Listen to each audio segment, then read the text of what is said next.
ප්‍රබෝධමත් සන්ධ්‍යාවක ඇරඹුම සතියන්ත සෙනසුරාදා දවසේ ජීවිත සූපත් කරන ධර්මයේ වටිනාකම පහදා දෙන සෙනසුරාදා සිත්නේ තසපුව ආරම්භ කරන්නටයි අප මෙතෙන් පටන් සූදානම් වන්නේ.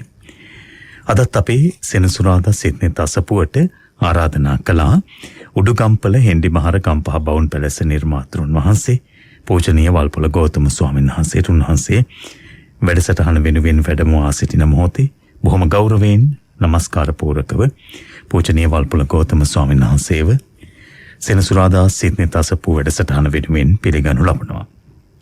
අදත් ඔබ මේ වන විට සූදානම්ව සිටිනවා ධර්ම ශ්‍රවණ කුසලයේ ඇති කරගන්නට, ධර්මයේ ජීවිත යම් ආකාරයකට පීඩා විඳි ජීවිතයක් වෙන්න පුළුවන්. ඇතැම් වෙලාවට තමන්ගේ මේ පවතින රටාවට නුහුරුව, ඇතැම් වෙලාවට මානසිකව ඔද්දර තත්ත්වයටපත් වුණු යම් පීඩාවකටපත් වුණු අවස්ථාවක් වෙන්න පුළුවන්. ඒ සියලු දේවල් යම් තාක් දුරකට හෝ සමනය කරගන්නට අද වැඩසටහන ඔබට හේතුවක් වේවි. ධර්ම දේශනාව හේතුවක් වේවි. ඒ නිසා ඕනෑකමින් අපට ලැබිච්ච මේ මනුෂ්‍ය ජීවිතේ වටිනාම අංගයක් අපට ලැබුණේ තමයි ධර්මය අහන්න ලැබුණු අවස්ථාව. ඒ අවස්ථාව මගේ ජීවිතේට දැන් ළඟා වී තිබෙනවා. ඒ වෙනුවෙන් මා සූදානම් වෙන්නේ කියන හැඟීම ඇති කරගෙන ධර්ම ශ්‍රවණ කුසලයේ ඇති කරගන්න ඔබට ඇරයුම් කරමින් ධර්මානුශාසනාව පැවැත්වීමට පූජනීය වන්දනීය වල්පොළ ගෞතම අපේ හාමුදුරන් වහන්සේට බොහොම ශ්‍රද්ධා සිතින් ගෞරවයෙන් ආරාධනා කරනවා. අවසරයි ස්වාමීන් වහන්සේ. සාදු සාදු සාදු. නමෝ තස්ස භගවතෝ අරහතෝ සම්මා සම්බුද්දස්ස. නමෝ තස්ස භගවතෝ අරහතෝ සම්මා සම්බුද්දස්ස. නමෝ තස්ස භගවතෝ අරහතෝ සම්මා සම්බුද්දස්ස. සාදු සාදු සාදු. ගරුතර මහා සංඝරත්නයන් අවසරයි. ශ්‍රද්ධාවන්ත පින්වත්නි, අද දවසේදී සෙනසුරාදා සිත්නේ තසපුවට තාම ශ්‍රද්ධාවෙන් දායකත්වයෙන් එකතු වෙනවා වේයන්ගොඩ කුඹල්ඔළුව අංක 179 නිවසේ පදිංචි ජී.ඒ. සිරිමෙවන් කරුණාසිංහ මහත්මයා සහ වත්සලා කරුණාසිංහ මහත්මිය ඇතුළු පින්තුන්. ඒ අත්තන්ගේ ප්‍රාර්ථනාවන් සියල්ල මුදුන්පත් වෙන්නට අද දවසේ රැස් වෙන සියලුම පින් හේතු වාසනා වෙත්වා කියලා අපි ආශිර්වාද කරමින්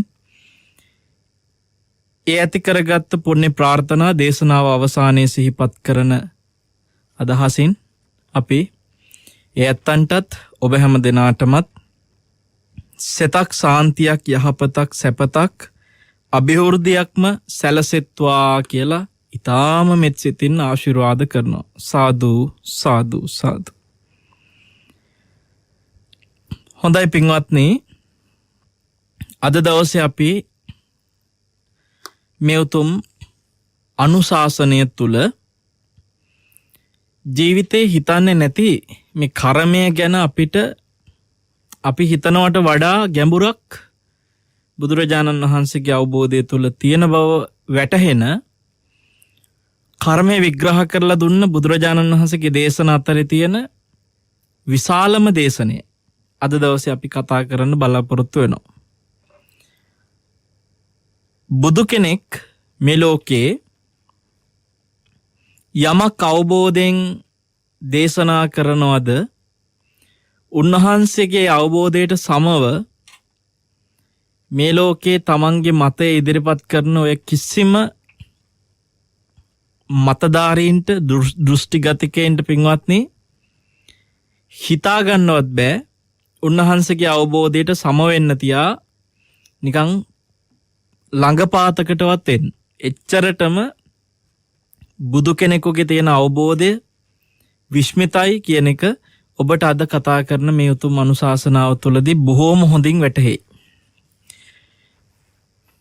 අපි අද මේ වෙලාවේ මූණ දෙන වාතාවරණය ඔබ දන්නවා ජීවිතයට හරිම අවිනිශ්චිත ස්වභාවයක මොකක් වෙයිද ඉස්සරහට හෙට මොකක් වෙයිද කියලා හිතන්න අවස්ථාවක් නැති තරමට පින්වත්නි අවිනිශ්චිත වෙලා මිනිස්සු පාරේ දැන් සමහර තැන්වල ඔබට ඇහෙනවා මැරිලා වැටෙනවා ගෙවල් වලම මැරෙනවා සමහර ලාවට වුන් තමන්ට මේ කොරෝනා වෛරසය ආසාදනය වෙලා තියෙනවා කියලා දන්නේවත් නැහැ මේ වගේ මිනිසුන්ගේ ජීවිත මාරයා විසින් ගිල ගන්න පරිසරයක හැමදාමත් මාරයා කොහොමත් අතේ තියාගෙන තමයි අපිව හිටියේ. හැබැයි ඊට වඩා මහා තදින් දැනෙනවා හිතට කවුරු කොයි වෙලාවෙ කොහොම මිය යයිද කොතන මිය යයිද. අපේ සිත්නෙත් අසපුව සෙනසුරාදා සිත්නෙත් අසපුව අහපු අයගෙන් කී දෙනෙක් මේ වෙලාවේ කොරෝනා රෝගයට ගොදුරුව ඉන්න අය අතරේ ඇද්ද?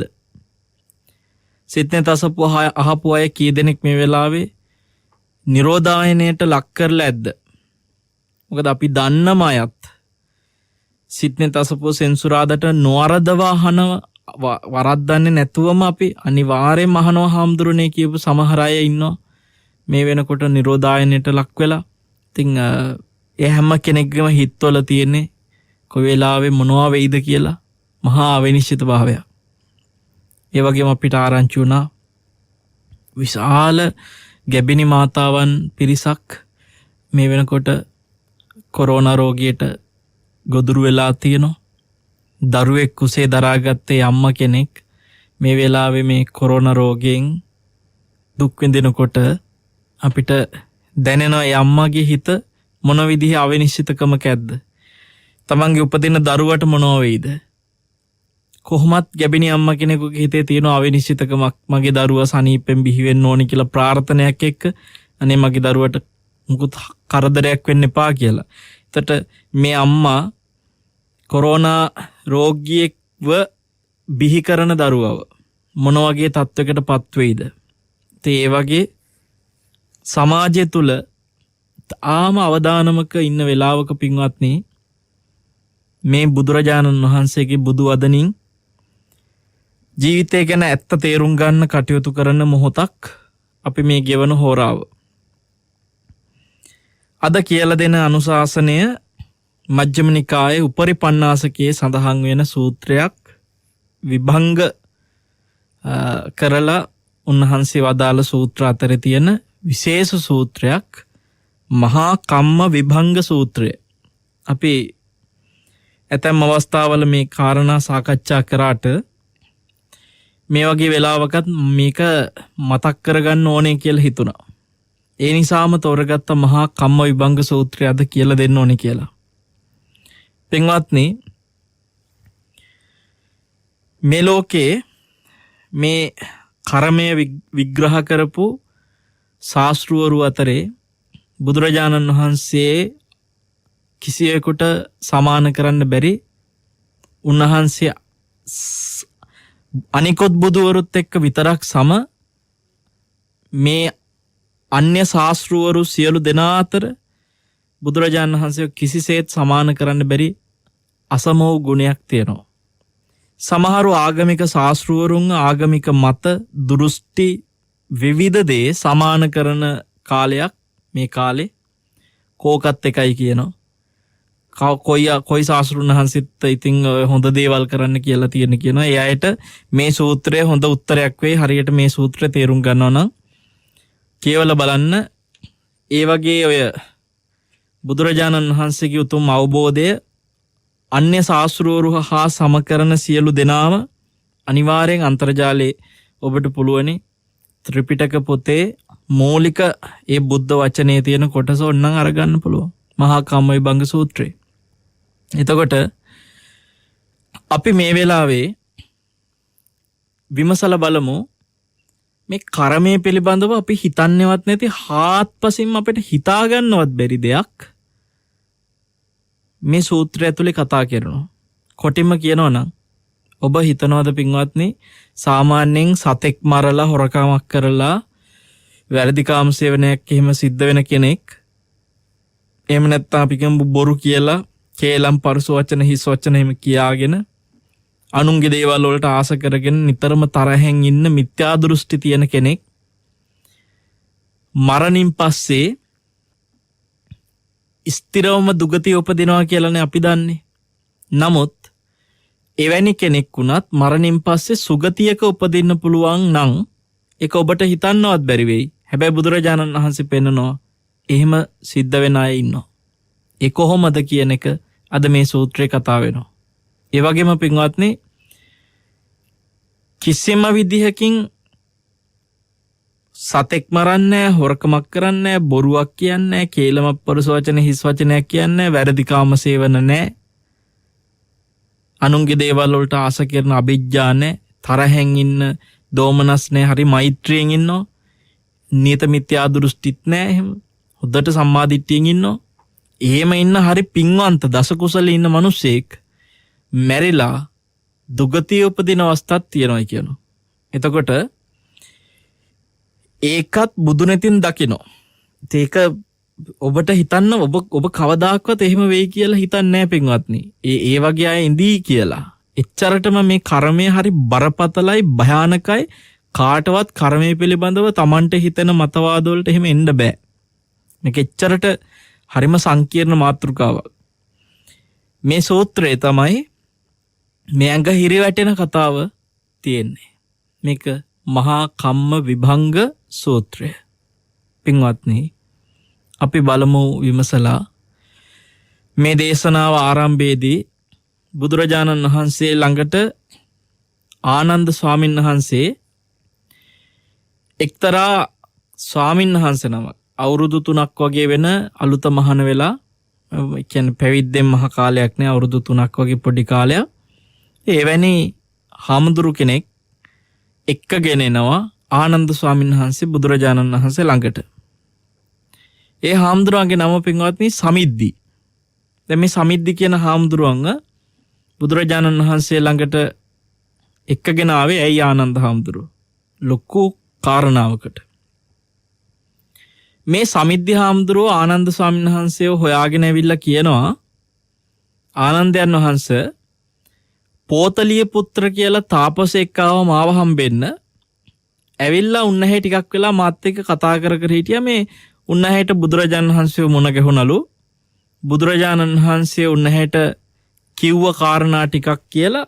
ඒ කියන්නේ මේ පෝතලිය පුත්‍ර කියන තාපසයා බුදුහාමුදුරුවෝ ළඟදීම අහගත්ත කරුණු ටිකක් කියලා මට මේ විස්තර වගේක් කිව්වා. ඉතින් ඒතකොට එයයි මායි අතර මෙන්න මෙහෙම කතා බහක් ඇති වුණා කියලා මේ සමිද්ද හාමුදුරුවෝ මුළු කතාවම ඇවිල්ලා ආනන්ද හාමුදුරන්ට කියනවා. එතකොට දැන් ආනන්ද හාමුදුරුවෝ මේ කතාව සම්පූර්ණ අහගෙන ඉඳලා කිව්වා මේක මේ බුදුහාමුදුරුවෝ ළඟ අනිවාර්යෙන් කියලා උන්වහන්සේ කියන්නේ මොකද්ද කියලා බලන්න ඕන තරම් කතාවක් මේක.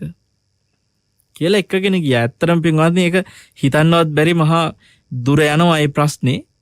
ඉතින් බලමු මොකද්ද මේ පෝතලිය පුත්‍ර කියන තාපසයා සමිද්දි කියන මේ අලුත මහණෙච්ච හාමුදුරුවෝ ළඟට ඇවිල්ලා කරපු කතාව මොකද්ද? මේ හාමුදුරුවෝ සහ මේ තාපසයා අතර වෙච්ච සංවාදය මොකද්ද? ඒ සංවාදයේ ඇතුළේ පින්වත්නි මේ තාපසයා ඇවිල්ලා කියනවා බුදුරජාණන් වහන්සේ ළඟදිම අහගත්තා කියලා කියනවා කයින් කරන කර්මවල කිසි වැඩක් නැහැලු. බුදුහාඳුරු කිව්වලු. කාටද? මේ පෝතලීට. කයින් කරන දේවල් වල වැඩක් නැහැ. වචනින් කරන දේවල් වල වැඩකුත් නැහැ. මනසින් කරන දේවල් වලට විතරයි විපාක තියෙන්නේ කිව්වලු. අනිත් ඒවා වැඩක් නැහැ කිව්වලු. ඉතින් මේ වගේ මෙයා කියලා ඥාන ගැන කතාවකුත් කියනවා. ඉතින් මේ කතාව සමිද්ද හාමුදුරුවන්ට අහුනට පස්සේ සමිද්ද හාමුදුරුවෝ කියනවා නෑ. ඔබ ඔය කියන විදිහට බුදුහාමුදුරුවෝ කවදාකවත් ඔහොම දෙයක් කියන්නේ නෑ කියනවා. බුදුහාමුදුරුවෝ ඔය විදිහට කතා කරන කෙනෙක් නෙමෙයි කියලා පෝතලියගේ කතාව සමිද්ද හාමුදුරුවෝ එකහෙලාම ප්‍රතික්ෂේප කරනවා පින්වත්නි. එයා කියනවා මේ පෝතලිය කියනවා යම්කිසි සමාපත්තියකට සමවැදුනට පස්සේ කිසි දෙයක් විඳින්නේ නැති සමාපත්තියක් තියෙනවා කියලා බුදුහාඳුරෝ කියලා තියෙනවා කියලා. ඔය ඔක්කොම ටික ප්‍රතික්ෂේප කරනවා. ඔය විදිහට කියන්න එපා. භාග්‍යතුන් වහන්සේරෝක අභූත චෝදනාවක්. බුදුරජාණන් වහන්සේ එහෙම කවදාවත් කියන්නේ නැහැ කියනවා. ඒතර තමයි මේ පෝතලිය අහන්නේ ඔබ වහන්සේ මහානලා කොච්චර කල්ද කියලා අහනවා. කියනවා වැඩි කාලයක් නේ අවුරුදු 3ක් වගේ කියලා. ඉතින් ඒකනේ කියලා ඊට පස්සේ කියනවා මට තියෙන ප්‍රශ්නේ මහාන වෙලා අවුරුදු 3ක් ගියපු මේ වගේ කෙනෙකුත් ඒ කියන්නේ බුදුහාමුදුරන්ව මුණ ගැහිලා ටික කාලයයිනේ. එහෙම හම්බෙච්ච මේ වගේ කෙනෙකුත් බුදුහාමුදුරන්ව සුද්ධ කරනවා නම් ඔහොම මහාන වෙලා අවුරුදු ගණන් පරණ අය කොහොම බුදුහාමුදුරු සුද්ධ කරනවද කියලා පෝතලිය කියනවා. ඒ කියන්නේ දැන් පෝතලිය මේ වෙලාවේ මේ ඔළුවට දාගෙන තියෙනවා බුදුහාමුදුරුවෝ කාය කර්ම වචී කර්ම ප්‍රතික්ෂේප කරනවා. ඔයන් ඇති වැඩක් නැහැ කියනවා. මනෝ කර්ම තමයි ප්‍රබල කියලා. අර මනෝ කර්ම වලට විතරයි විපාක තියෙන්නේ කියලා දැන් මෙයා ඔළුවට දාගත්ත මතේ. හැබැයි මිනිහාමට හිතන හැටියට දැන් මේකෙදි හිතාගෙන ඉන්නවා බුදුහාමුදුරුවෝ වැරදි කියන එක. බුදුහාමුදුරුවෝ එහෙම කිව්වයි බුදුහාමුදුරුවෝ වැරදි කියලා. ඒ නිසා තමයි අර කියන්නේ මේ අලුත මහාන වෙච්ච අය මෙහෙම සාස්ෘණ වහන්සේව සුද්ධ කරනවා නම් මේ මහාන වෙලා පරණ අය කොහොම සුද්ධ කරනවද කියලා. ඉතින් එතකොට මේ පෝතලිය බුදුරජාණන් වහන්සේ කියන්නේ හැම ලොකු ගෞරවයකින් ඉන්න කෙනෙක් නෙමෙයි කියන එකත් ඒකෙන් තේරෙනවා. පින්වත්නි ඔතනදී මේ ස්වාමීන් වහන්සේ කියනවා පෝතලී පුත්‍ර චේතනාවක් පහළ කරලා කයෙන් වචනෙන් මනසින් යම් කර්මයක් කළා නම් ඔහු ඒකට විඳින්නේ අනිවාර්යෙන් දුක කියනවා. මොකද්ද කිව්වේ? චේතනාවක් පහළ කරලා කයින් හරි වචනයෙන් හරි හිතින් හරි යම්කිසි කර්මයක් කළා නම් ඒකට එයා අනිවාර්යෙන් දුක විඳිනවයි කියනවා. ඉතින් ඕක කිව්වට පස්සේ අර මිනිස්සයා පෝතලී පුත්‍ර ඕකට සතුටුුනෙත් නෑ දුක්ුනෙත් නෑ පිළිගත්තෙත් නෑ ප්‍රතික්ෂේප කරෙත් නෑ මුකුත් නෑ කියලා නැගිටලා ගියා. ඔච්චරයි උනේ. දැන් මේ සිද්ධිය තමයි සමිද්ධ හාමුදුරුවෝ ඇවිල්ලා ආනන්ද සනසට කිව්වේ. ඉතින් ආනන්ද හාමුදුරන්ට මේක ඇහුණ ගමන් හිතුනේ මේක බුදුහාමුදුරුවෝ ළඟ අනිවාර්යෙන් කියන්න ඕන කතාවක්. බුදුහාමුදුරුවෝ මේකට දෙන උත්තරේ බලන්නම ඕනේ කියලා ආනන්ද හාමුදුරුවෝ එක්කගෙන ආවා සමිද්ධ හාමුදුරුවන්. බුදුරජාණන් වහන්සේ ඒ වෙලාවේ ඔය කතාව අහලා කියනවා ආනන්ද ඔය පෝතලී පුත්‍ර කියලා කෙනෙක් මට මුණ ගැහිලවත් නැහැ. ඉතින් එහෙව් එකේ ආනන්ද කොහෙද එහෙම කෙනෙක් එක්ක මං ඔයගේ කතා බහක් වෙන්නේ. මං එයාට එහෙම එකක් කිව්වා කියන්නේ කොහොමද ආනන්ද මට හම්බෙලවත් නැහැ කියනවා. කියලා කියනවා ඒ වුණාට මේ මෝඩ සමිද්දි බෙදලා කියලා දෙන්න ඕන එක ඒක පාර්ශවීයව කියලා බෙදලා විස්තර කරලා දෙන්න ඕන එක කියනකොට එතන හිටියා වින්ගත්නේ උදායි කියලා හාමුදුරු කෙනෙක් හැමතිස්සෙම අර වචනෙන් කියනවනම් නිකන් මේ අපි කියන්නේ සමාජය තුළ නිකන් පනින්න ගිහිල්ලා අනා ගන්නවා වගේ අන්න ඒ වගේ කොයි වෙලාවෙත් බුදුරජාණන් වහන්සේගෙන් බැනුම් අහගන්නවා චෝදනා අහගන්නවා. ඉතින් දැන් මෙතනත් ඒ වගේ වැඩක් වුණා. උදායි හාමුදුරුවෝ එතනට එක පාට මැද්දට පැනලා කිව්වා දැන් බුදුරජාණන් වහන්සේ කිව්වනම් මේ සමිද්දේ කියන මොග පුරුෂයා එහෙමයි කියන්නේ හිස් පුරුෂයා මේ සමිද්දි කියන හිස් පුරුෂයා බෙදලා පෙන්වන්න ඕන එකක් එක පැත්තකට බර වෙලා කිව්වා කියලා නේ කිව්වේ. එතකොට දැන් බුදුරජාණන් වහන්සේ එහෙම කිව්වනම් පින්වත්නි ආයේ ඒක උන්වහන්සේ මේ අවබෝධයෙන් දැකලානේ කියන්නේ. සමිද්දි හාමුදුරුවෝ කරන්න ඕන දෙන්නේ මේ කරේ කියන එක නිකන් බුදුහාමුදුරන්ට වැරදුනා වගේ උදායි හාමුදුරුවෝ එකපාරට කියනවා ස්වාමීනි ඕකේ මෙහෙම වෙන්න බැරිද? ඔය සමිද්දි හාමුදුරුවෝ සමහරට කියන්නේ නැත්තේ යම් වේදනාවක් විඳිනවා නම් ඔය කොයි වේදනාවක් ඒකාන්තයෙන් දුකක් කියලා කියන්නේ එහෙම හිතලා කිව්වත් දන්නේ නැහනේ කියලා උදායි හාමුදුරුවෝ දැන් අරගෙන ඉයා සුද්ධ කරන්න කියනවා. ඉතින් එහෙම හිතලා කිව්වද නැද්ද කියන එක පිටුමත්නි බුදුරජාණන් වහන්සේ නොදන්නවයි. උන්වහන්සේ මෙතෙන්දි දිය යුතු උත්තරේ මොකක්ද කියලා උන්වහන්සේට නොතේරෙනවයි. ඕක තේරුම් ගන්න උදායි හාමුදුරන්ට බැරි වුණා. හරි ලස්සනයි මේ සිද්ධිය. ඔය සූත්‍රයේ තියෙනවා එතෙන්දි බුදුරජාණන් වහන්සේ ආනන්ද හාමුදුරන්ට කියන ආනන්ද මේ උදායි ඔළුව හොලවනකොටම මට තේරුණා මෝඩ කතාවක් කියන්න තමයි ලැස්ති වෙන්න කියලා. හරිම අද වගේ තමයි. ඒ කියන්නේ අපි නිකන් අපි හිතාගෙන ඉන්නේ මේ නිකන් අමුතුම විද්‍යාවක් වගේ මැජික් වගේ බුදුහාමුදුරුවන්ගේ හඬ පිට වෙනවා. සාමාන්‍ය අසාමාන්‍ය විදිහට කියන්නේ සාමාන්‍ය මිනිස්සු අතර වගේ එහෙම සුහද කතා බහක් එහෙම මොකොත් නැහැ කියලා. නමුත් හරිම සජීවී ස්වභාවයක් එතන තියෙනවා. අදටත් එහෙම තමයි කතා බහක් වෙන්නේ. මේ අවුරුදු 2000 ගානකට කලින් වෙච්ච කතා බහක්. එතෙන්දී බුදුරජාණන් වහන්සේ පැහැදිලිව ආනන්ද සංසට කියන ආනන්ද මේ උදායි කියන හිස් පුරුෂයා ඔළුව හොලවනකොටම මම තේරුම් ගත්තා මොඩ කතාවක් කියන්නේ යන්නේ කියලා. ඉතින් මේ බලන්න ඒ කියපු අඥාන කතාවේ හැටි කියලා. ඊට පස්සේ ආනන්ද ස්වාමීන් වහන්සේට කියනවා ආනන්ද යම්කිසි කෙනෙක් ඔය කයින් කරන කර්ම, වචනයෙන් කරන කර්ම, මනසින් කරන කර්ම ගැන බුදුරජාණන් වහන්සේ හරි ලස්සනට විස්තර කරලා කියනවා. ඔක හරිනම් උත්තර දෙන්න ඕනේ මෙහෙමයි කියනවා. උත්තර දෙන්න ඕන විදිහත් උන්වහන්සේ දැන් මෙතන කියනවා. කියනවා පෝතලී පුත්‍රය කියලා. දැන් ඒ වචනෙන්ම කියනවා පෝතලීට මෙහෙමයි කියන්න තිබ්බේ ආනන්ද කියලා. චේතනාවක් පහල කරලා කයින් වචනෙන් මනසෙන් සැප විඳීම ඇති වෙන කර්මයක් කළාට පස්සේ ඔහු ඒකට විඳින්නේ සැප. චේතනාවක් පහල කරලා කයින් වචනෙන් මනසෙන් දුක් විඳීම ඇති වෙන කර්මයක් කළාට පස්සේ ඔහු ඒකට විඳින්නේ දුක. චේතනාවක් පහල කරලා කයින් වචනෙන් මනසෙන් දුක සැප රහිත වේදනාවක් මොකක් හරි විඳින විදිහට කර්මයක් කළා නම් ඔහු ඒකට විඳින්නේ දුක සැප රහිත වේදනා. අන්න එහෙමයි ආනන්ද ඔය මේ සමිද්දි කියන මේ හිස් පුරුෂයාට උත්තර දෙන්න තිබ්බේ කියලා කියනවා. බුදුරජාණන් සාමාන්‍යයෙන් අර අඥාන වැඩක් කරපු කෙනෙකුට අඥාන දෙයක් කියපු කෙනෙකුට නිතරම පාවිච්චි කරපු වචනයක් තමයි මෝග පුරුෂ කියන වචනේ. උන්වහන්සේ හැමතිස්සෙම වරදට නිග්‍රහ කරනවා. පුද්ගලයාට නේ වරදට නිග්‍රහ කරනවා. ඒක සත්පුරුෂයන්ගේ ස්වභාවයක්. නමුත් ඔබ කවුරුත් දන්නවා තථාගතයන් වහන්සේ මේක කරන්නේ ඒ වරද කිසිසේත්ම ඒක පුංචි දෙයක් නෙමෙයි කියන එක දැඩිව පෙන්වන්න කරන දෙයක්. මේ වරදට නිග්‍රහ කරනවා. එතකොට ඔය විදියටයි මෙයාට උත්තර දෙන්න තිබ්බේ කියලා ඒ වුණාට ආනන්ද මේ බාල අව්‍යක්ත ඔය අන්‍යාගමික තාපසවරු කවුද තථාගතයන් වහන්සේගේ කර්මය පිළිබඳ විග්‍රහය විස්තරාත්මකව කවුරුනම් දන්නවද ආනන්ද කියලා බුදුරජාණන් වහන්සේ වෙලාවේ අහනවා ආනන්ද තථාගතයන් වහන්සේ කර්මය පිළිබඳ විග්‍රහය විස්තරාත්මක දේශනයක් අහන්න කැමතිද කියලා. පින්වත්නි ඇත්තටම මේ දේශනා මේ මජ්ක්‍ධිම නිකායේ තියෙන දේශන ටිකක් මේ දීර්ඝයි. පිටු ගණනාවක් පුරා සඳහන් වෙන වටින සූත්‍ර.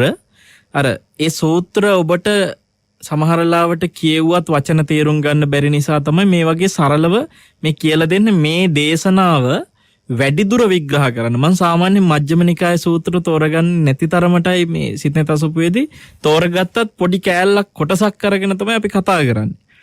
එතකොට මොකද සමහර සූත්‍ර අපි නේවාසික භාවනා වැඩසටහන් කරනකොට මාසික වැඩසටහන් විශේෂයෙන්ම මාසයක් පාසා කරන වැඩසටහන් වලදී උදේ 8 ඉඳලා හවස 4 වෙනකන් විග්‍රහ කරනවා මේක සූත්‍රයක් අරගෙන. ඉතින් ඒ නිසා මේ සූත්‍ර වැඩිදුර විස්තර කරනවා නම් බොහෝ කාලය අරගෙන කතා කරන්න ඕන තරම් වටින සූත්‍ර. ඒ සූත්‍රයේ තියෙන වටිනාකමට හානියක් නොවෙන්න අපි මේ සූත්‍රයේ තියෙන ටික වැඩිදුර විග්‍රහවලට වැඩිය නොයා අවශ්‍ය තැනට විතරක් විග්‍රහයක් යමින් මේ සූත්‍රය පැහැදිලි කරලා දීමක් තමයි මේ දේශනාව තුළ කරන්න වෙන්නේ කාලෙත් එක්ක. දැන් ඔබට මෙතෙක් වෙච්ච ටික පැහැදිලිනේ. මේක ඇත්තටම මේ සූත්‍රයේ තියෙන වටිනම ටික තාම පටන් ගන්නතේ නෑ. පටන් ගන්න හේතු හැදිච්ච හැටි තමයි ඔය කිව්වේ. දැන් මෙතනින් එහාට තමයි අර දැන් අර හාමුදුරුවෝයි අර මිනිස්සයයි අතර සිද්ධ වෙච්ච කතා බහයත් එක්ක මේ අන්‍යාගමික තාපසවරු කර්මය ගැන මොනවා කතා කරනවද ආනන්ද තථාගතයන් වහන්සේගේ විග්‍රහ කරන විස්තරාත්මක ඒ අවබෝධ ගැන අහන්න කැමතිද ආනන්ද කියලා දැන් කිව්වට පස්සේ ආනන්ද සන්නසේගේ සතුට ප්‍රකාශ කරන විදිහක් තියෙන සාමාන්‍යයෙන් එහෙම ඇහුවට පස්සේ ඒ විදිහට කියනවා නේ ස්වාමීන් වහන්සේ කියලා දෙන එක බොහොම කැමැත්තෙන් අපි අහලා දරා ගන්න සූදානමින් ඉන්නේ කියලා. හොඳයි එහෙනම් අහන්නකෝ. අහලා මේක හොඳට මතක තියාගන්න කියලා බුදුරජාණන් වහන්සේ ආනන්ද ස්වාමීන් වහන්සේට මේ අර මම ඔබට කිව්ව විශේෂ කාරණාව ඔන්න දැන් මතු කරනවා කරුණු 4ක් විදියට.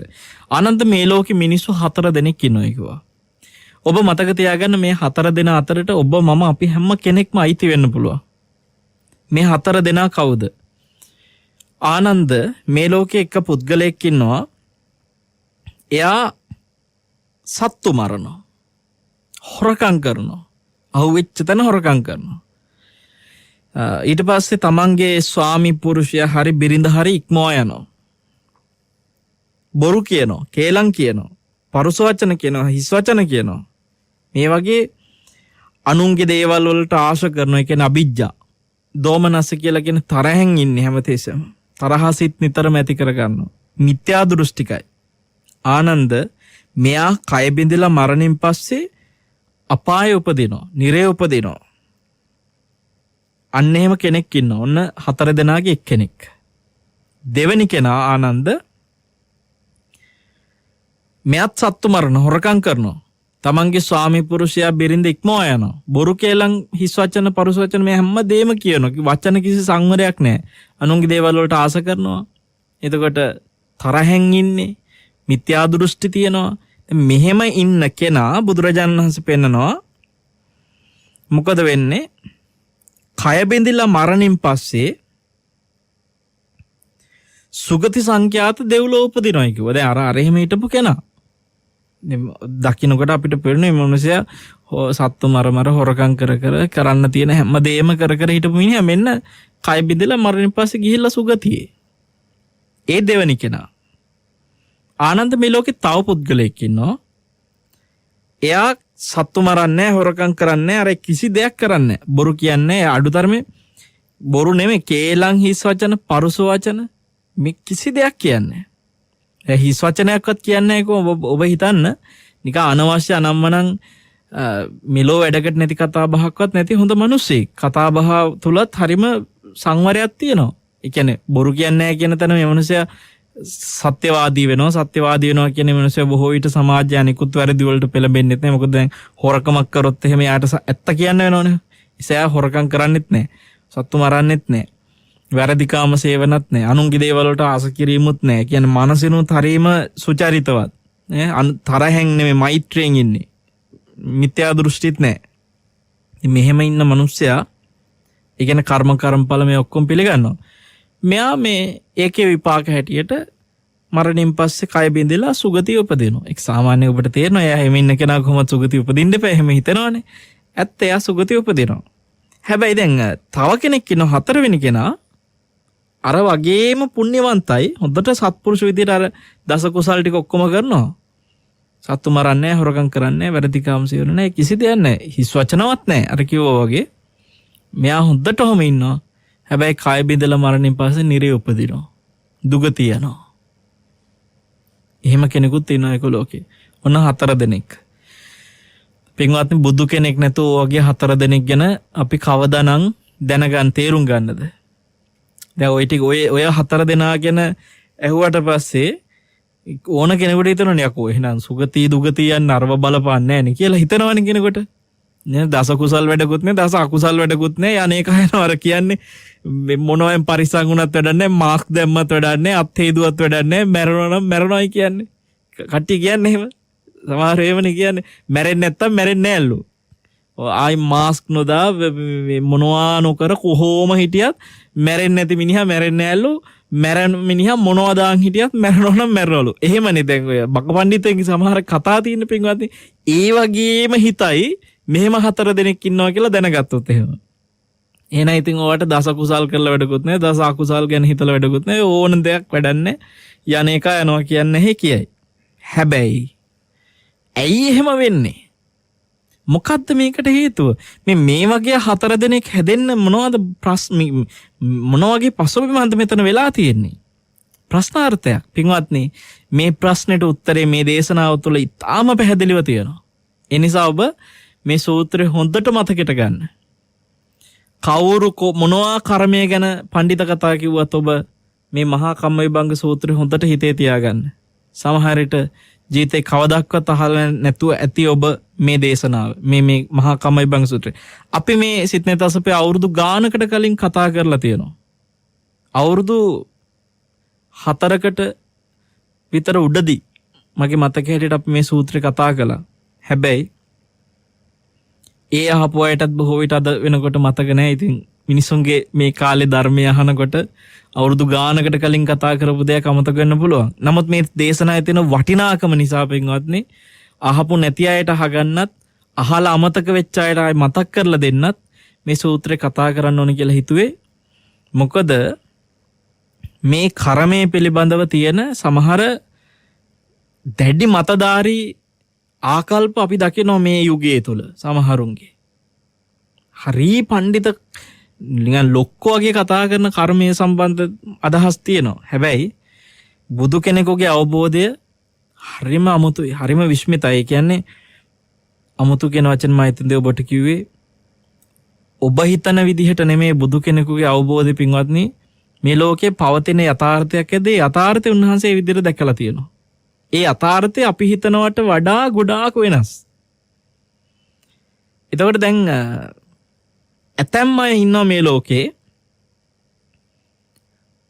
හොද්දට භාවනා කරලා සමහරලාට ඔය ගල්ලෙන් වලට ගිහිල්ලා එහෙම නැත්නම් ඔය හිමාලය වගේ තැන්වල අදටත් ඉන්නවා ඍෂිවරු ඉන්නවා භාවනානුයෝගීව. ඒගොල්ලෝ තමන්ගේ සමීපය හිතවත් අය එක අය ගැන බලනවා. දැන් බුදුරජාණන් වහන්සේ කියනවා ඒ වගේ හොඳට භාවනා කරපු කෙනෙක් දකිනවා ඔන්න තමන්ගේ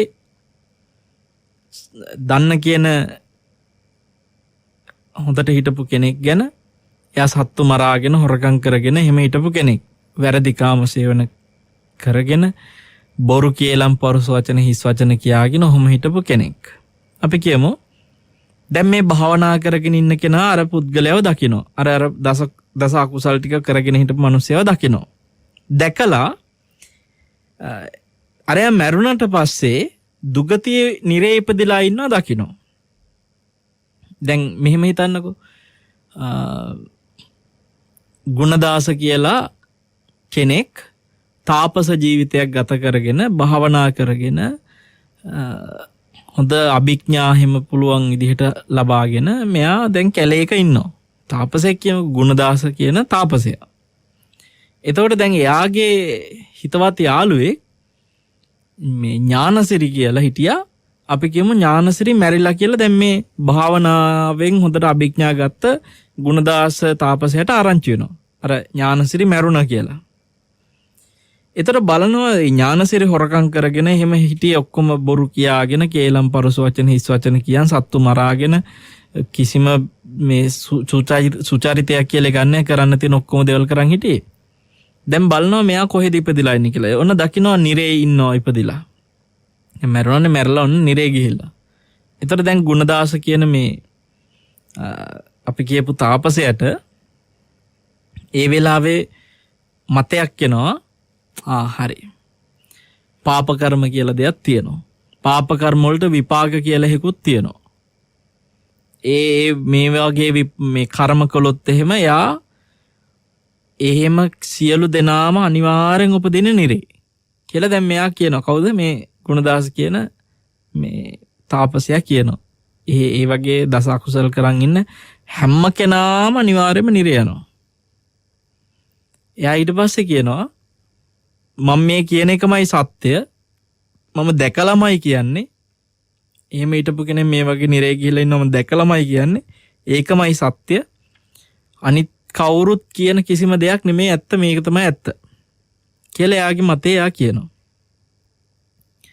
බුදුරජාණන් වහන්සේ ඒකෙදී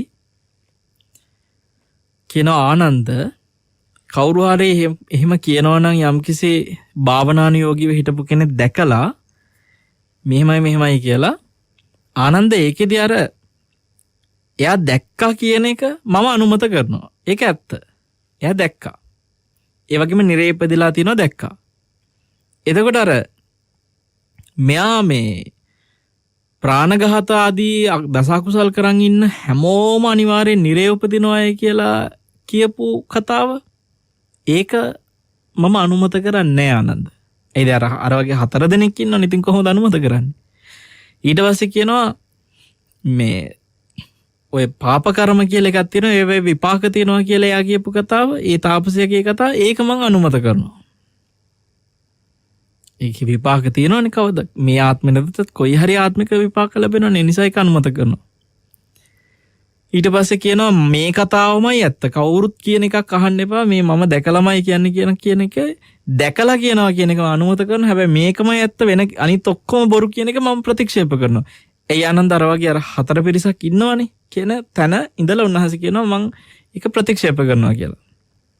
ඔය විදියට උන්වහන්සේ අර 4 දෙනා ගැන දකින වෙන වෙනම භාවනානුයෝගී කෙනෙක් දැක්කොත් එහෙම මේ මතයට එන්න පුළුවන් කියලා වෙනනවා. ඒකෙත් බරපතල කතාව මේකයි. දැන් අර දසකුසල් කරන් ඉඳලා නිරේගිය කෙනෙක්ව දැක්කම ඒක ප්‍රශ්නයක් නෑ. එතකොට කතා කරන්නේ මේ පාප කර්ම කියලා එකක් තියෙනවා, ඒවැ විපාක තියෙනවා, යා නිරේ යනවා. ඕකනේ කතා කරන්නේ. හැබැයි පින්වත්නි මේකේ භයානකකම අර භාවනානුයෝගී කෙනා අපි ආය අර නමින්ම උදාහරණයක් ගමුකෝ. ගුණදාස කියලාන භාවනානුයෝගී තාපසයෙක් ඉන්නවා. මෙයාගේ අපි නිකන් හිතමු ඥානසිරි කියලා. දැන් යාළුවෙක් හිටියා මේ ආරංචි වෙනවා ඥානසිරි මැරුණා කියලා. දැන් ඥානසිරි හැමදෙස්සම හොරකම් කරගෙන සත්තු මරාගෙන කාමයේ වරදව හැසිරීගෙන බොරු කේලම් පරුස වචන කොයි වෙලෙක කට ඇරියොත් එත්තන් කියාගෙන හිස් වචන මිත්‍යා දෘෂ්ටි තියාගෙන ඔහොම හිටපු කෙනා දසකුසල වල හිටියේ. දැන් මේ භාවනානුයෝගී ගුණදාස තාපසයා බලනවා මෙයා කොහෙද ඉපදලා තින්නේ. අන්න අර 4 දෙනාගේ ක්‍රමයේ තුල මේ ඥානසිරි ගිහිල්ලා සුගතිය ඉපදිලා. දැන් බුදුරජාණන් කිව්වනේ එහෙම කෙනෙක් ඉන්නවා කියලා. ඒ විදියට ඉපදිලා දැන් මොකද වෙන්නේ? මේ භාවනාව කරපු තාපසයා මතයකට එනවා. මම මේ දැකලාමයි කියන්නේ. ඔය පාප කර්ම තියනවා, ඔය විපාක තියනවා, ඔය බොරු කතා. ඔය ඕන ප්‍රාණඝාත හිස් වචන මොනවා දසකුසල ඕන දෙයක් කරන් ඉන්න සුගතිය යනවා මම දැකලා තියෙනවා කියලා කියනවා. එයා මේ මතෙන් එනවා අර දැන් ඥානසිරි ඉපදිලා ඉන්න සුගතිය දකින්නවනේ මෙයා. ඒ නිසා මෙයා මිනිස්සුන්ට එයාගේ දර්ශනයක් විදියට මේ ලෝකේ ආගම් හැදෙන්නේ ඔහොමයි. දර්ශනයක් විදියට මෙයා කියන්න ගන්නවා මම අවබෝධයෙන් දැකලා කියන්නේ මේක. මම දැක්කදේ. හැබැයි ඔබ හිතන්න මේ අන්‍යාගමික තාපසයන්ගේ විවිධ ඒ කල හිටපු ඔබට මතක ඇති ආගම් 60 ගණන් තිබ්බනේ. හරිද?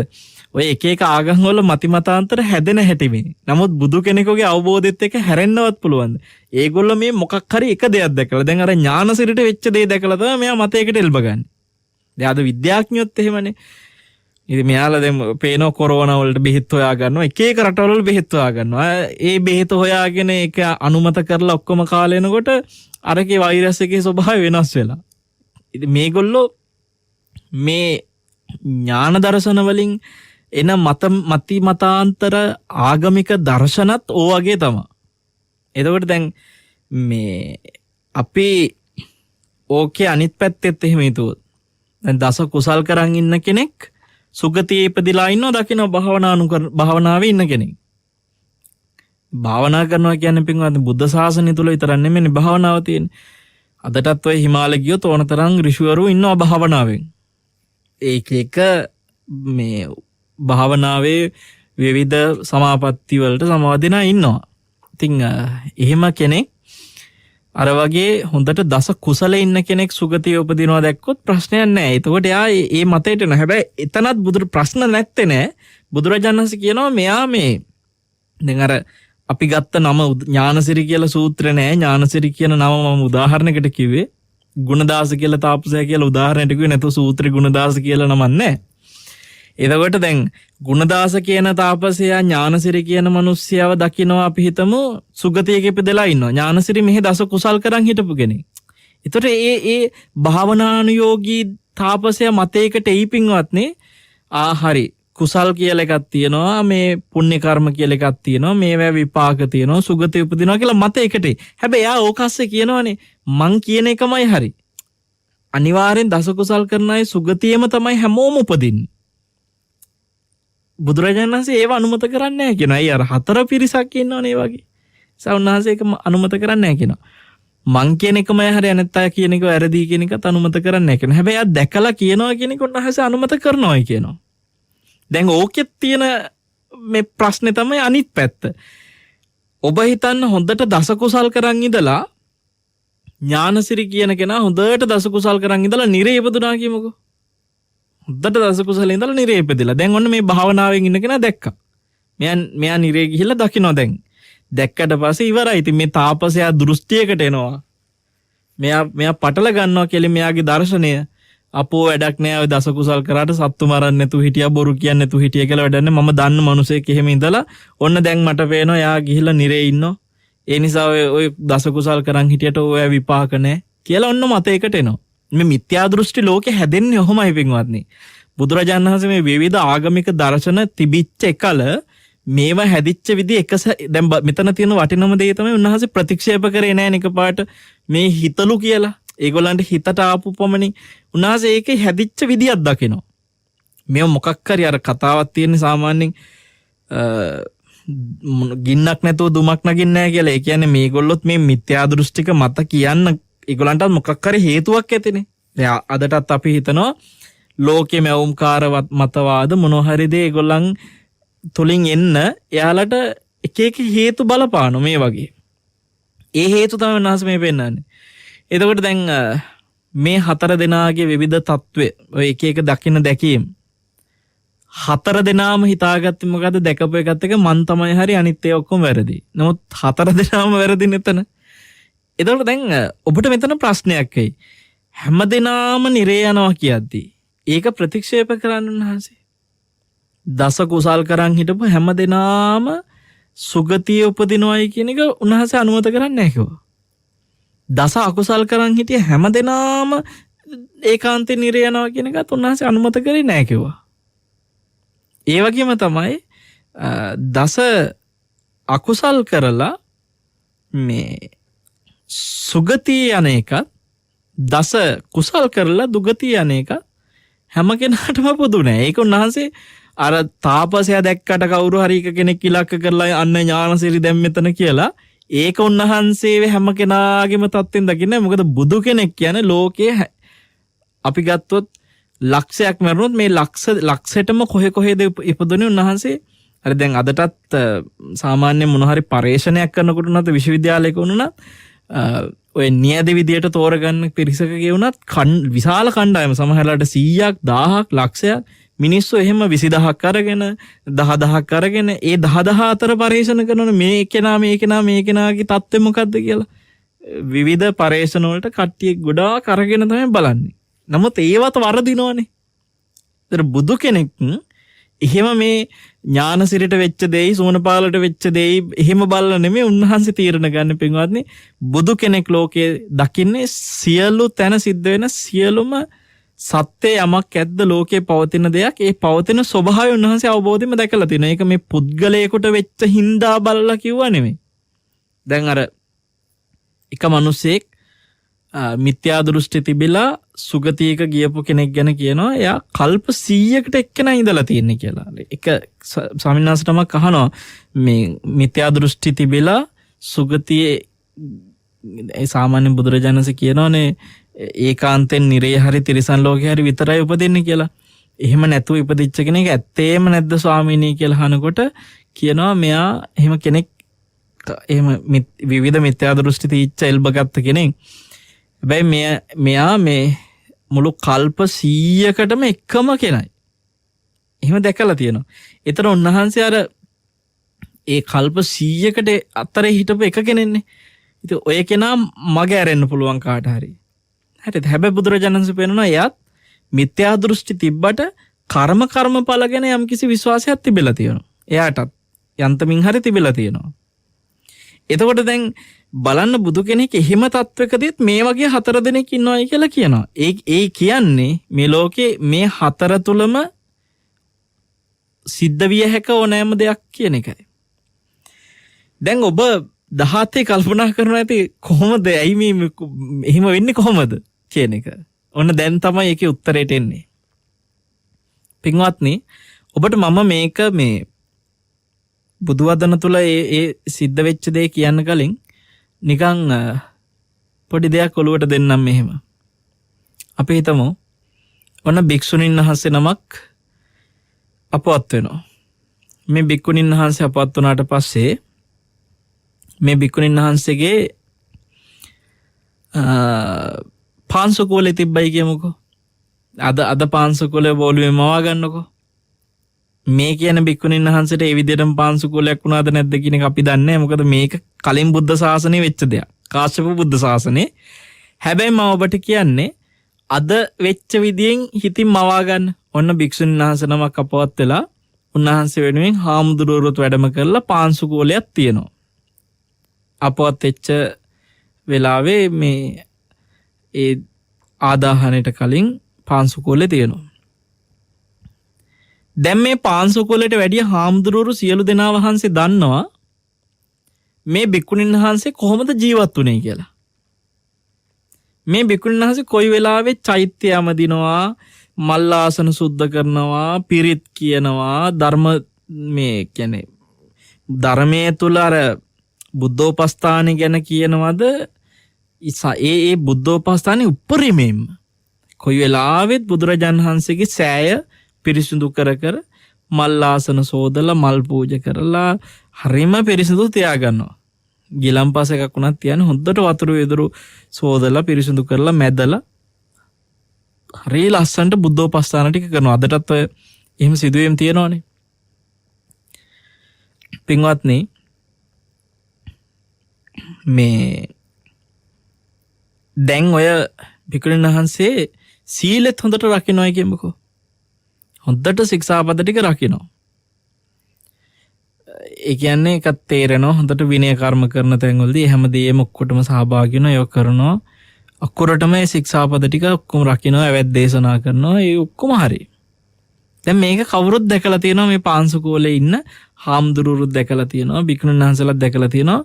මේ අපවත් වෙච්ච භික්ෂුන් වහන්සේ සිල්වත් බුද්ධෝපස්ථාන කරගෙන හොඳට හිටියේ දස කුසල් ටික කරන් හිටියේ. ඉතින් මේ භික්ෂුන් වහන්සේට හොරකමක් වෙලා නැහැ. ප්‍රාණඝාත වැරදිකාම සේවන ඕවා වෙලා නැහැ එහෙම.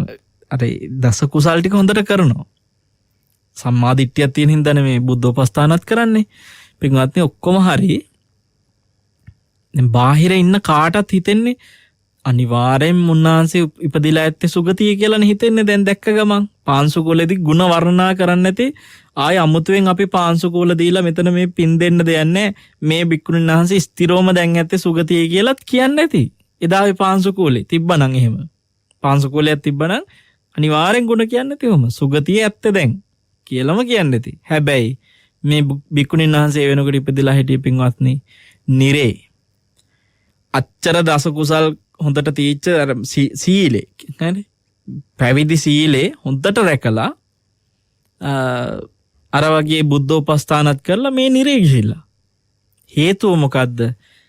අර චෛත්‍ය හැමදාමද ඉන්නකොට රහත් බික්කුණින් වහන්සේ නමක් චෛත්‍ය වඳින්න ඇවිල්ලා කිඹුහුමක් යනවා. කිඹුහුමෙන් සොටු දියර ටිකක් වැටිලා ඒ සොටු දියර ටික පිහ දැම්මේ නෑ කියලා ඒක දැකලා තරහ ගිහිල්ලා. ඕකට කිව්වා අර මුදලට විකිනෙන කාන්තාවට කියන ආමන්ත්‍රණයෙන් වචනේ කිව්වා තමන් තනියෙන් කියාගත්තේ මොන කියලා ඒ වචනේ කිව්වා එහෙම ගෑණියෙක් වගේ කියලා කිව්වා. අර රහත් බික්කුණීට රහත් කියලා දැනන් හිටියෙත් නෑ කොටින්ම. ඒ කිඹුහුම කියපු බික්කුණී රහත් කියලා දැනගත්තේ නෑ. අර කිඹුහුමෙන් වැටිච්ච ඔය කෙල බින්දිති සොටු ඒ බින්දිති ටිකට තමයි මේ දැකලා තරහ ගියේ. දැන් ඒ කාලේ ඕකට ඔහොම තරහ ගියද? අද දැක්කනම් එහෙම මේ කොරෝනා කාලේ ඊට වැඩිය තරහයයි. ඒ ඉතින් කිඹුහුමක් ගියපු ගමන් තරහයයි. මාස්ක් එකක්වත් දාලා හිටියේ නෑ කියලා අද රහතන් වහන්සේලා හිටියන රහත් මෙහෙණින් වහන්සේ මාස්ක් එක නොදා චෛත්‍ය අමදින්න ගිහිල්ලා කිඹුහුම ගියත් ඒත් ඇති තරහ යන්න. ඉතින් දැන් මේ අර කියපු මුදලට විකිනෙන ගැහණියට කියන වචනය අර රහත් බික්කුණියට කියපු ඒ ද්වේෂ සහගත වචනේ නිසා තමයි ඒක මහා සාවද්‍ය ගොඩට අයිති වෙනවා. මේ වචනේ පරුස වචනවලත් මේ ආර්ය උත්තමේකට කියනවා නම් මේ පරුස වචනේ ඒ විපාක මහා සාවද්‍ය. ඒකේ විපාක ලැබෙන උපරිමේම පින්වත්නි. ඒ උපරිමේ තමයි මෙච්චර සිල්වත් බුද්ධෝපස්ථාන කරලත් නිරේ ගියේ.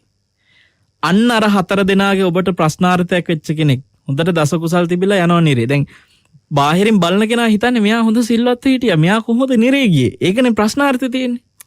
ඒකයි මං කිය පාංශුකුලයට ආපු අය වර්ණනා කරන්නේ අනේ උන්වහන්සේ හොඳට කොයිලෙත් මේ චෛත්‍යයම දිනවා, පිරිත් කියනවා, මල්ලාසන සෝදන ඕවා තමයි පිටින් පේන්නේ. හැබැයි පිටින් පෙනුනට අපි දන්නේ මෙයාගේ කොයි තැනක හරි වෙච්ච අකුසලයක් බලවත්ව තියෙනවා. මේ කුසලයේ අටපත් කරලා මතුවෙලා ඉන්න තරම් ප්‍රබල අකුසලයක්. ඒ අකුසලේ ප්‍රබලයි. ඊට පස්සේ මේ බික්කුණියගේ සිද්ධියම ඇති ඔබට මේ මුළු කතාවම තේරුම් කරන්න. ඊට පස්සේ මෙයා ඔය නිරේ බොහෝ කලක් දුක් විඳිනවා. හරිද? දැන් මේක වෙන්නේ කාශ්‍යප බුද්ධ ශාසනය කියන්නේ ගිය බුද්ධ ශාසනය. ඒතකොට කල්ප ගණන නිරේ ඉඳලා නැහැ. ගිය බුද්ධ ශාසනය කියන්නේ මේ භද්‍ර කල්පය ඇතුළෙමයි. භද්‍ර කල්පය ඇතුළේ කියලා කියන්නේ පින්වත්නි බුද්ධ ශාසනත් 4ක් ගත වෙච්ච කාලයක් මේක. හරි? එතකොට ඒකේ තුන්වෙනි බුද්ධ ශාසනය තමයි කාශ්‍යප බුද්ධ ශාසනය. කකුසඳ කෝණාගමන කාශ්‍යප ගෞතම. එතකොට දැන් කාශ්‍යප බුද්ධ ශාසනය සහ ගෞතම බුද්ධ ශාසනය කියන බුද්ධාන්තරය අතරේ තමයි මේ නිරේ ඉඳලා තියෙන්නේ. නිරේ ඉඳලා මේ කෙනා මේ බික්කුණිය දැන් නිරේගාමී අකුසල් ටික විඳලා මනුස්ස ලෝකෙට එනවා. ඒ එන්නේ අර බුද්ධෝපස්ථාන කරලා සිල් රැක්ක පිනට මනුස්ස ලෝකෙට එනවා. හැබැයි අර මුදලට විකිනන කාන්තාවකගේ ආමන්ත්‍රණ වචනේ අර රහත් භික්ෂුණියට කියපු අකුසලයට අන්නේ නගර සෝබිනියක් වෙලා සාමාන්‍ය වචනේ කතා කරන ගණිකාවක් වෙලා මෙයා මනුස්ස ආත්මේ ජීවත් වෙන්න සිද්ධ වෙනවා මේ සුගතිය ඉපදිලා. හරි? දැන් ඒතර මේ බික්කුණිය එදා කාශ්‍යප බුද්ධ ශාසනයේ අච්චර සිල් රැක්ක භික්ෂුණිය දැන් ඔන්න නිරෙන් පස්සේ මනුස්ස ලෝකයේ ඇවිල්ලා මිනිස්සුන්ට මුදලට අතින් අතට යන කෙනෙක් වෙලා. දැන් ඔබ හිතන්නේ එවැනි කාන්තාවක් දස කුසල් රැකන් ඉන්න කෙනෙක්ද? ඒ කියන්නේ මේ වගේ මුදලින් අතින් අතට යන කෙනෙක් දස කුසල් කරනවද කියන්නකො ඔබ?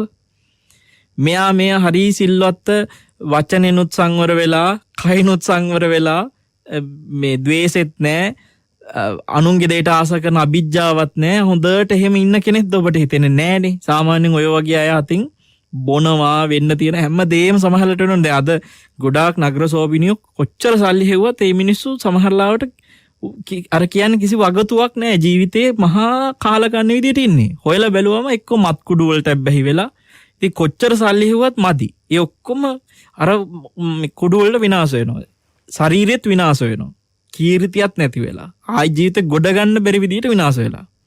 ඒතකොට දැන් ඒ වගේ තමයි බොහෝ විට නගර සෝබිනියක් වුණා කියන්නේ. යා මේ දස කුසල් රැකගෙන හිම ඉන්නව නෙමෙයි. යාගේ ජීවිතේ ගෙවෙන්නේ අකුසල් එක්ක. හැබැයි මෙයා මැරිලා ආයිත් එන්නේ මනුස්ස ලෝකේ. ඒත් නගර සෝබිනිය.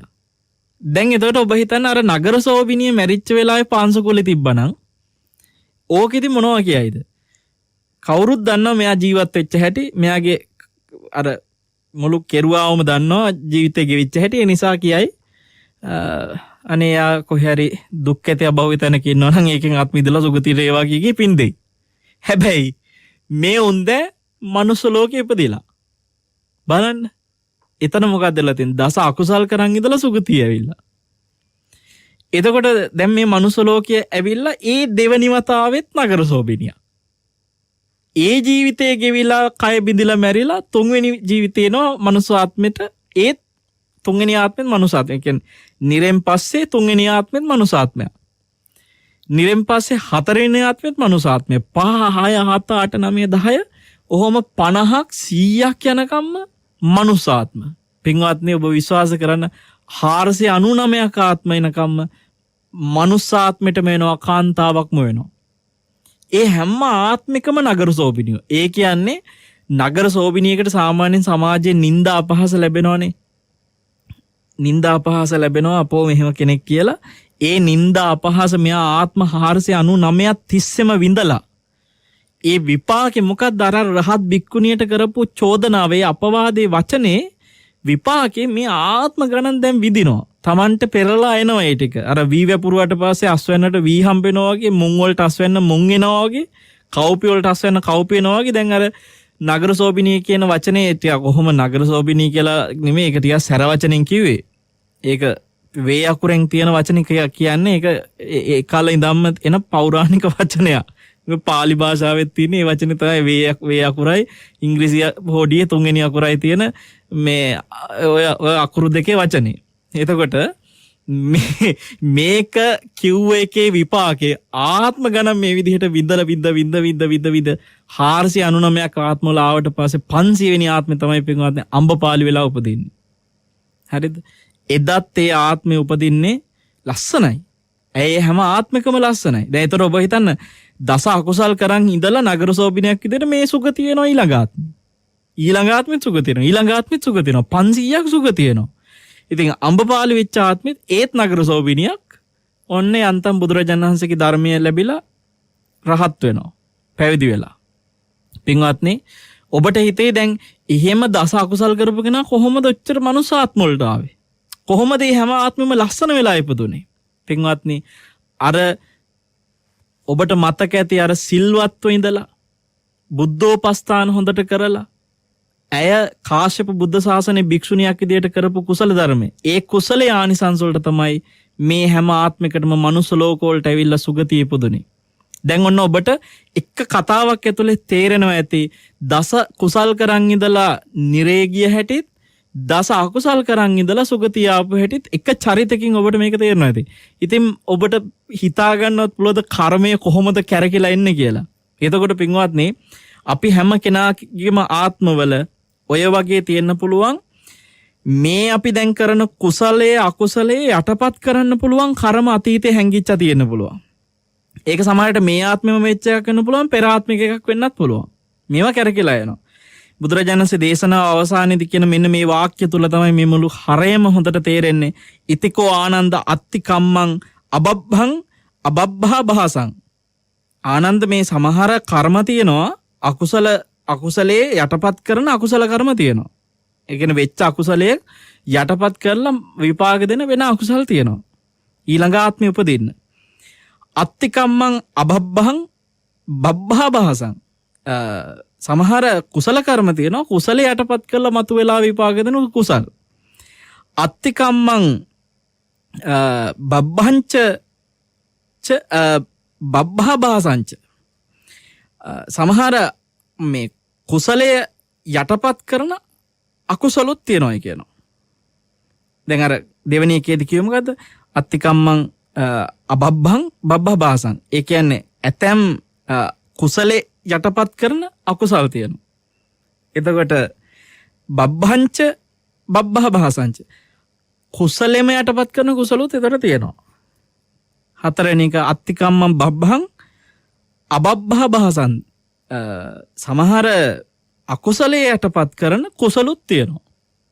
එතකොට ඒක එයා සමහරලාවට අකුසල් කරන් ඉන්නවා. නමුත් එයාගේ අතීත මොන හරි කුසලයක් තියෙන්න පුළුවන්. එක්ක මේ මරණාසන්න මොහොතේ හරි කරන එකක් වෙන්න පුළුවන්.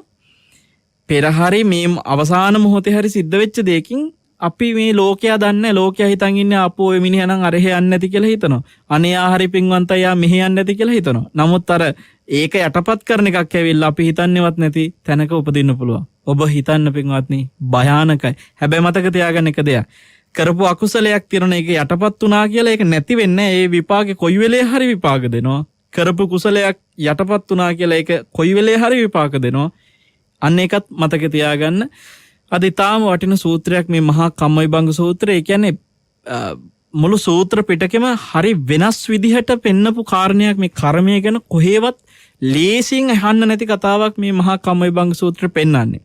මේ කර්මයේ පිළිබඳ ඔබට මෙච්චරම කර්මයේ භයානකයි කියන එක තේරුම් අරගෙන සියලු කර්මයන්ගෙන් නිදහස් වෙන කර්මයක් ක්ෂය වෙන උතුම් අරහත්වයම වහවහා සාක්ෂාත් කරගන්න ඕනේ කියන අදිස්ථානය ඇති කරගන්න. ඒ කියන්නේ දැන් මේක අහලා හාමුදුරනේ එහෙනම් ඔබ වහන්සේ දැන් අපිට කියන්නේ මොනවද කරන්නද කියලා අහන්නේවා. කරන්න තියෙන්නේ මොකක්ද දන්නවද? හැම කර්මෙට දැන් බය හිතෙන්න ඕනේ. හරිද? මේ ආත්මෙ දැන් මොකක් වුණත් ඊළඟ ආත්මවල මොනවා වේද කියලා හිතෙන්න ඕනේ. එහෙම හිතලා ඔබ හැම කර්මයෙන්ම නිදහස් වෙන තැනට අපේ හිත ඉක්මනට ධර්මාවබෝධයෙන් පරිපූර්ණත්වයට ගන්නට අපි උත්සාහවන්ත වෙන්නට ඕනේ කියන අදිස්ථානයේ සියලු දෙනාගේ සිත් තුළ ඇති කරගනිත්වා කියලා සියලු දෙනාට ප්‍රාර්ථනා කරමින් ආශිර්වාද කරන ඔබට චතුරාර්ය සත්‍ය අවබෝධය ගෞතම බුදු සසුනේම ඉක්මන් වෙත්වා කියලා සාදු සාදු සාදු. අද දවසේ ධර්ම දේශනාවේ දායකත්ව පින්වත්නි වේයන්ගොඩ කුඹල්ඔළුව නම්බර 179 නිවසේ පදිංචි ජී.ඒ. සිරිමෙවන් කරුණාසිංහ මහත්මයා සහ වත්සලා කරුණාසිංහ පින්වත් මහත්මිය විසින් එංගලන්තයේ අධ්‍යාපනය හදාරන ජී.ඒ. මෙවුනි විහාරා පින්වත් දියණියගේ ජන්මදිනය නිමිත්තෙන් සෙත් ප්‍රාර්ථනා කරන්නටයි අද මේ උතුම් දායකත්වයෙන් එකතු වෙන්නේ.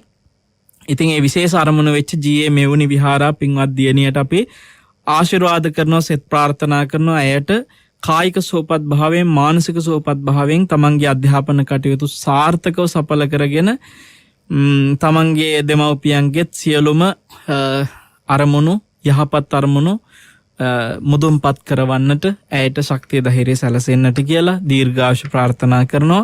ඒ වගේම ජී.ඒ. කරුණාසිංහ මහතා, පී.එස්.ඒලේ කරුණාසිංහ මහත්මිය, ටී.ඒ. සෝමරත්න මහතා, දයා සෝමලතා මහත්මිය ඇතුළු ඒ දෙමව්පියන්ට පුණ්‍යානුමෝදනා කරන්නටත් බලාපොරොත්තු වෙනවා. නම් වශයෙන් සිහිපත් කළා වූ සහ නොකළා වූ යම්තාක් සසරගත මියගේ ඥාතියෝ ඇත්තන්ගෙත් ඔබ හැම දෙනාගෙමත් ඇත්තන් ඒ සියලුම සසරගත මියගේ ඥාතියෝ මේ පින් බලෙන් පරලොව සැනසෙත්වා, සුවපත් වෙත්වා කියලා කවුරුත් සාදු කියන්නේ. දෙවියෝද සතුටින් මේ පින් බලෙන් දෙව්ලොව සැනසෙත්වා, සුවපත් වෙත්වා කියලා කවුරුත් සාදු කියන්නේ.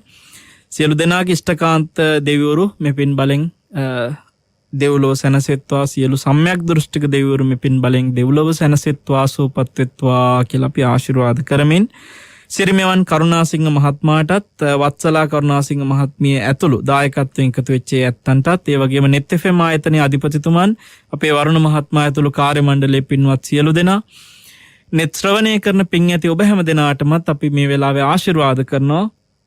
ඔබ සියලුම දෙනා මේ පින් බලෙන් මෙලොව යහපත, පරලොව සුගතිය සලසා ගනිත්වා. හැම දෙනාටම කායික සුවය, මානසික සුවය දිගාසිරි සැලසෙත්වා. හැම දෙනාටම මේ කර්මයෙන් නිදහස් වෙන්නට, ධර්මයේ උපකාර කරගන්නට භාග්‍ය ලැබෙත්වා කියලා ආශිර්වාද කරනවා. හැම දෙනාටම උතුම් චතුරාර්ය සත්‍ය අවබෝධය ඉක්මන් වෙත්වා. සාදු සාදු සාදු. ආකාසට්ටා ච බුම්මට්ඨා දේවානාගා මහිද්దికා පුඤ්ඤන්තං අනුමෝදිත්වා චිරන් රක්칸තු ශාසනං චිරං රක්칸තු දේශනං චිරං රක්칸තු ත්වං සදාති. සාදු සාදු සාදු. සෙනසුරාදා සෙත්නෙත් අසපුව ධර්මානුශාසනාවයි නිමාවටපත් උනේ.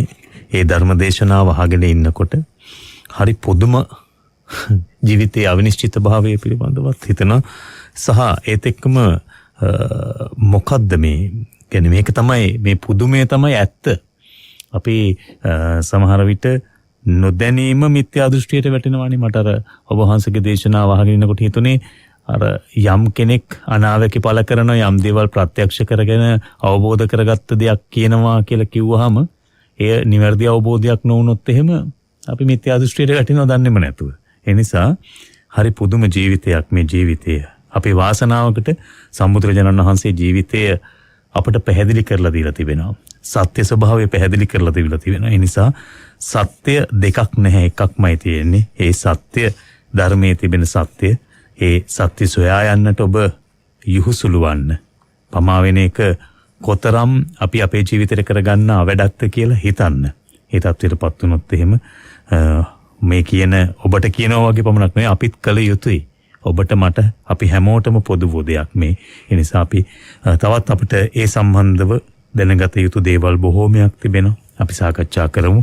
සෙනසුරාදා සිත්නෙත් අසපුවේ ඒ පිළිබඳව ඇහුම්කන් දෙන්නට ඔබට ඇරියුම් කරමින් අපි පූජනීය වන්දනීය වල්පොල ගෞතම ස්වාමීන් වහන්සේට නිදුක් නිරෝගී දීර්ඝායුෂ, ධර්මාවබෝධය බොහොම ගෞරවයෙන් ශ්‍රද්ධාවෙන් ප්‍රාර්ථනා කරමින් කෙටි විරාමයක් සඳහා යොමු වෙලා ප්‍රවෘත්ති ප්‍රකාශයෙන් පසුව ධර්ම සාකච්ඡාව සමගින් සෙනසුරාදා සිත්නෙත් අසපුවෙන් නැවත මුණ ගැසෙනවා. සනසිල්ලේ සතියන්තේ, සනසිල්ලේ සතියන්තේ, සනසිල්ලේ සතියන්තේ, සනසිල්ලේ සතියන්තේ. කතා කරන සිතුවම් සිත තවනා මනුදම්, කිති කැවෙන හැඟුමන් සනසිල්ලේ මිතුදම්, සනසිල්ලේ සතියන්තේ. කවුද මේක? පේනවා නේද මුළු මූණ වහගෙන මාව හප්පන්න නේද හැදුවේ? ඔහිට සීයේ මේ මම හයක් අත පේන්නේ නෑනේ. කොහොම අඳුරන්නේ? මොකෝ මේ මුළු මූණම වහගෙන ඈ සියමන කිව්වේ මේක මුඛාවරණය නෙවෙයි මුවාවරණය කියලා. මීටරෙත් හරිනේ. තව පස්සට දැන් මීටර් එකමාරට හුරු වෙන්න ඕන. අර බලපන් උඹේ නොසන්ඩාල්කම් හන්ද මය මල්ල සීසීකට මුලත් ඉදේ එක තැනක තැරිසයිතල් කුප්පිය හැරුණාද මත්තා. අර මොනාද කුප්පිය? අත හොදන්න. වෛරසේ චීනෙ තිබුණු කාලේ පරිස්සම් වුණාට වඩා දැන් කට්ටිය පරිස්සම් නේද? මුවාවරණ හරියට දාලා නියම පරතරයට ඉඳලා නිතර දෑත් පිරිසුදු කරනවා නම් ළඟම ඉන්න කෙනාට කොරෝනා තිබුණත් ඔයාට පරිස්සම් වෙන්න පුළුවන්. පරිස්සමයි වැදගත්. උතුම් බුද්ධ ධම්ම සංඝ ත්‍රිවිධ රත්නයේ මහානුභාවයෙන් සියලු රෝග විපත් දුරු වේවා. දිනපතා මහානුභාව සම්පන්න රතන සූත්‍ර දේශනාවට සමන් දෙමු. අන්තරිකේ සබ්බේව භූතා සුමනා භවන්තු අතෝ විසක්කච්ඡ සුනන්තු වාදිතා. අමෘතා සිත් සුවඳින් පිරේවා. හොඳයි අපි නැවත සෙනසුරාදා සිට්නේ තසපුව සමග ධර්මයේ තවත් සාකච්ඡා කරන්නට මේ හෝරාව තුලත් අපේ හාමුදුරන් වහන්සේගේ අනුශාසනා ලබන්නට සූදානම් වන මොහොත නැවත වාරයක් අපේ පූජනීය වල්පොළ ගෞතම ස්වාමීන් වහන්සේව ධර්ම සාකච්ඡාව වෙනුවෙන් බොහොම ගෞරවයෙන් පිළිගනු ලබන අවසරයි ස්වාමීන් වහන්සේ. මේ දේශනාව අහගෙන ඉන්නකොට චරිත කිහිපයක් ඔබ වහන්සේ හේතු කරගත්තා නැත්නම් චරිත කිහිපයක් පදනම් කරගෙන බුදුරජාණන් වහන්සේගේ දේශනාව තවත් අපට දැනෙන ආකාරයට ප්‍රත්‍යක්ෂ කරන්නට ඔබ වහන්සේ අනුශාසනා කරන්නට යෙදුණා. හරි පුදුම විරාමයට යන මොහොතේ සිහිපත් කළා වගේ හරි පුදුමයි අපේ මේ ජීවිත පිළිබඳව හිතනකොට. හැබැයි මේක තමයි ඇත්ත. අපිට මේ ඇත්ත පිළිගන්නට නොහැකි වෙලා තිබෙන්නේ අපේ අවබෝධයේ අඩුකමක් නිසා වෙන්නේ නැති. සමහරලාට අපි දැන් අර වහන්සේ කිව්වා වගේ යම් දෙයක් දිහා බලලා අපි විවිධාකාරයේ නිගමනවලට එනවා. දැන් හොඳම දේ කොරෝනා වසංගතය නැත්නම් මේ කොරෝනා රෝගී තත්ත්වය පිළිබඳව හිතනකොට අපේ හැමදෙරෝනේ අපි මුලින් හිතාගෙන හිටියේ එක තත්ත්වයක්. ඊට ටික දවසක් යනකොට ආපහු වෙන ප්‍රතිඵලයක් ගැන අපි කතා කළා. කොරෝනා දැන් මේ වගේ වෙලා කියලා. ඊට අපි ඊට පස්සෙත් ආයි ටික කාලයක් යනකොට ආපහු වෙනස් වෙලා. ඊට දැන් තියෙන තත්ත්වයේ ආයි වෙනස් එකක් කියලා කියන එක. අපි යම් ආකාරයකට යම් දෙයක් පිළිබඳ අර වහන්සේකෝ වගේ යම් අනුමානයන් කරනවා. ඒව පිළිබඳ පරීක්ෂණ කරනවා. ඒ පරීක්ෂණ අනුව නිරීක්ෂණ කරලා නිගමනයන් දෙනවා. හැබැයි මේ නිගමන බුදුරජාණන් වහන්සේගේ නිගමනත් එක්ක බලනකොට බොරු බවට පත් වෙලා. දැන් අනාගතයේ පිළිබඳ කොරෝනා ගැනත් දැන්ටම අනාවැකි කියලා තියෙනවා. මේවා පිළිබඳව අපිට එතකොට හරි හැටි විශ්වාස කරන්න බෑ. එතකොට අපි අවිශ්වාසය පදනම් කරගත් සමාජයක්ද ගොඩනගා ගත යුතුයි. බුද්ධ දේශනාවට අනුකූලව බලන විට ඒ කියපු දේවල් බොරු වෙවි යනවා. බුදුරජාණන් වහන්සේ කියපු දේ ඇත්ත විදියට පේනවා. අපිට ඒ தત્ත්වය නැති නිසා අපි බුද්ධ දේශනාව පදනම් කරගෙන සත්‍යතාවය හොයනවා. නැත්නම් බුදුරජාණන් වහන්සේගේ දේශනාව සත්‍යයි කියලා විශ්වාස කරනවා. සමාජයේ යම් යම් දාර්ශනිකයන් වේවා, යම් යම් පරීක්ෂකයන් වේවා, විද්‍යාඥයන් වේවා, විවිධ කණ්ඩායම් විසින් ලබා දෙන නිර්දේශ එතකොට අපි විශ්වාස නොකළ යුතුද? අපි එය කුමන ආකාරයෙන් අපේ ජීවිතයට ලං කරගෙන ක්‍රියා කළ යුතුද කියන කාරණය අවිනිශ්චිතයි අපිට. අට හිතන ඔබ වහන්සේම මේ කාරණාවට බුද්ධ දේශනාව අනුසාරයෙන්ම අපට පැහැදිලි කර දුන්නොත් අපි කොහොමද හැසිරෙන්න ඕන? අපි කොහොමද යමක් පිළිබඳ බලන්නට ඕන? අපි කොහොමද යම් නිගමනයකට එනවනම් එන්න ඕනේ කියන කාරණේ අපිට පහදා දෙන්න අපේ හාමුදුරනේ. වරුණ බුදුරජාණන් වහන්සේ අරක කියන සූත්‍රයේදී මේ ජීවිතේ පෙන පිඩක් වගේ කොයි වෙලාවේ මොනවා වෙයිද කියලා අවිනිශ්චිතයි කියලා පෙන්නලා දෙද්දී නකුල පිතු සූත්‍රයේදී මේ කය නිකන් බිත්තර කට්ටක් වගේ කොයි වෙලාවෙ බිඳිලයිද කියන්න බෑ අවිනිශ්චිතයි කියලා පෙන්නලා දෙද්දී ලෝකයා ඒක පිළිගන්න කැමති වෙන්නේ නැහැ. ලෝකයා බිත්තර කට්ටක් වගේ කියන උපමාව හරියට හිතුවනම් වරුණ මේ කය ගැන බුදුරජාණන් වහන්සේ දුන්නේ ඒ උපමාව හරියට හිතුවනම් එතෙන්දී උන්වහන්සේ නකුල පිතාට හොඳ අවවාදයක් දෙනවා. ලෙඩ වෙන කය ලෙඩ වෙච්ච දෙන් හිත ලෙඩ කරගන්න නැති වෙන්න ඉන්නයි ඔබ කටයුතු කළ යුත්තේ කියලා. ඒ අවවාදය ගොඩාක් ගැඹුරට යනවා. ඒකේ හිත ලෙඩ වෙන්නේ සක්කාය දිට්ඨිය නිසා කියලා. ඒක හරිම අපූර්වට ගැඹුරට විග්‍රහයට යනවා. වරුණ මෙන්න මේ නකුල පිතාට දුන්න අවවාදය ගැනවත් සමාජයේ තකන්නේ නැතුව ඔහේ ජීවිතේ ගෙව්වා. හැබැයි දැන් මේ බුද්ධ වචන දිහා හොඳට හැරලා බලන්න, මේ අවිනිශ්චිත ස්වභාවය දිහා හැරලා බලන්න තමයි මේ හැම පාඩමක්ම කියා දෙන්නේ කියන එක දැනෙනවා වරුණ. දැන් ගෝලීය උණුසුම වුණත් ඒ කාලේ අපි පුංචි කාලේ ලෝකෙ දැක්කට වැඩිය උණුසුමක් එන්න දැන් තියෙනවා. ඉතින් මේවෙන් පවා මේ පරිසරය විනාශ කරන එක තුලම වර්ෂයෙන් වර්ෂයේ ගෝලීය උණුසුම එන්න වැඩි වෙනවා කියනවා. මම මේ අද දැක්කා 1995 ඡායාරූප පෙළකුයි දැන් මේ 2020 ඡායාරූප පෙළකුයි ලොකු වෙනසක් වෙලා. හැමදේම වරුණ මේ ඔක ඇත්තටම පරිසරය තුල උණුසුම එන්න මෙහෙම වැඩි වෙද්දී දැන් අර ඔය අවිනිශ්චිතයි කියන එකම තමයි එතින්වත් ගන්න දෙන්නේ. මේගොල්ලෝ දැන් තීරණයකට එනවා 2050 විතර වෙනකොට දැන් මෙහෙමවත් අපිට ඉන්න බැරි තරම් මේ උණුසුම වැඩි වෙලා සීතල පැති ටික තියෙන අපේ රටේ. ඔය සීතල පැති වල වටිනාකම එතකොට මීට වැඩිය දැනෙන්න ගන්නවා. මොකද එතකොට ඒ සීතල මේක යම් මට්ටමක සෞම්‍ය වෙලා තියෙනවා. නුවර එළියේ තද සීතල අපිට එතකොට සාමාන්‍ය වෙලා. සාමාන්‍යයි. මේ වගේ වෙලා කොළඹ වගේ වෙලා. ඊට පස්සේ අනිත් කාරණේ තමයි දැන් මේ උණුසුම වැඩි වෙනකොට වරුණ අර මේ අයිස් දිය වෙනවනේ. අයිස් දිය වෙනකොට මුහුදු ජලය වැඩි වෙනවා. පුංචි දූපත් නැති වෙනවා. දැනටමත් මාලදිවයිනේ හිම ඔය ඔස්ට්‍රේලියාවේ මැද තියෙනවා වෙනම මේ ජනවාස නැති කොටස් ටික. දූපත් නෙවෙයි ඔස්ට්‍රේලියාව මහද්වීපයෙන් මේ මහද්වීපයේ මැද කොටස. වටේටනේ පදිංචි වෙලා තියෙන ජනාකීර්ණලා දින වටේ වරුණ. මැද්දේ කාන්තාර පොවා තියෙන ඔස්ට්‍රේලියාවේ. එහෙමයි. ඒ කියන්නේ මැද මිනිස්සු ජනවාස ගොඩනගාගත්ත නැති විශාල ප්‍රදේශයක් ඔස්ට්‍රේලියාවේ මැද තියෙනවා කේන්ද්‍ර කොටසේ.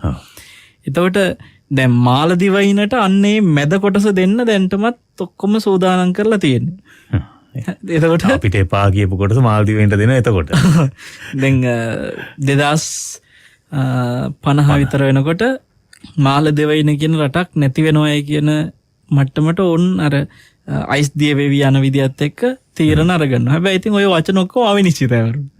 හැබැයි දැන් ඔවුන්ට අවුරුද්දෙන් අවුරුද්ද මේ වෙන විපර්යාසය වෙනසක් පේන්නේ නැහැ. කියන්නේ අඩු වෙලා නැහැ. හැම අවුරුද්දෙම එන්න මේක වැඩි වෙනවා. අයිස් දිය වෙන එකත් එන්න වැඩි වෙනවා මේ උණුසුම වැඩි වීමත් එක්ක. ඉතින් ඒ නිසා මේ දැන් අපි වගේ රටවල් වල උනත් මේ කඳුකර ප්‍රදේශයේ ඉන්න අයට මුහුදු ආසන්නව ඉන්න අයට වැඩි ආරක්ෂාවක් ඉදිරියේදී තියනවායි කියලා කියනවා මීට තව අවුරුදු ගානක් යනකොට.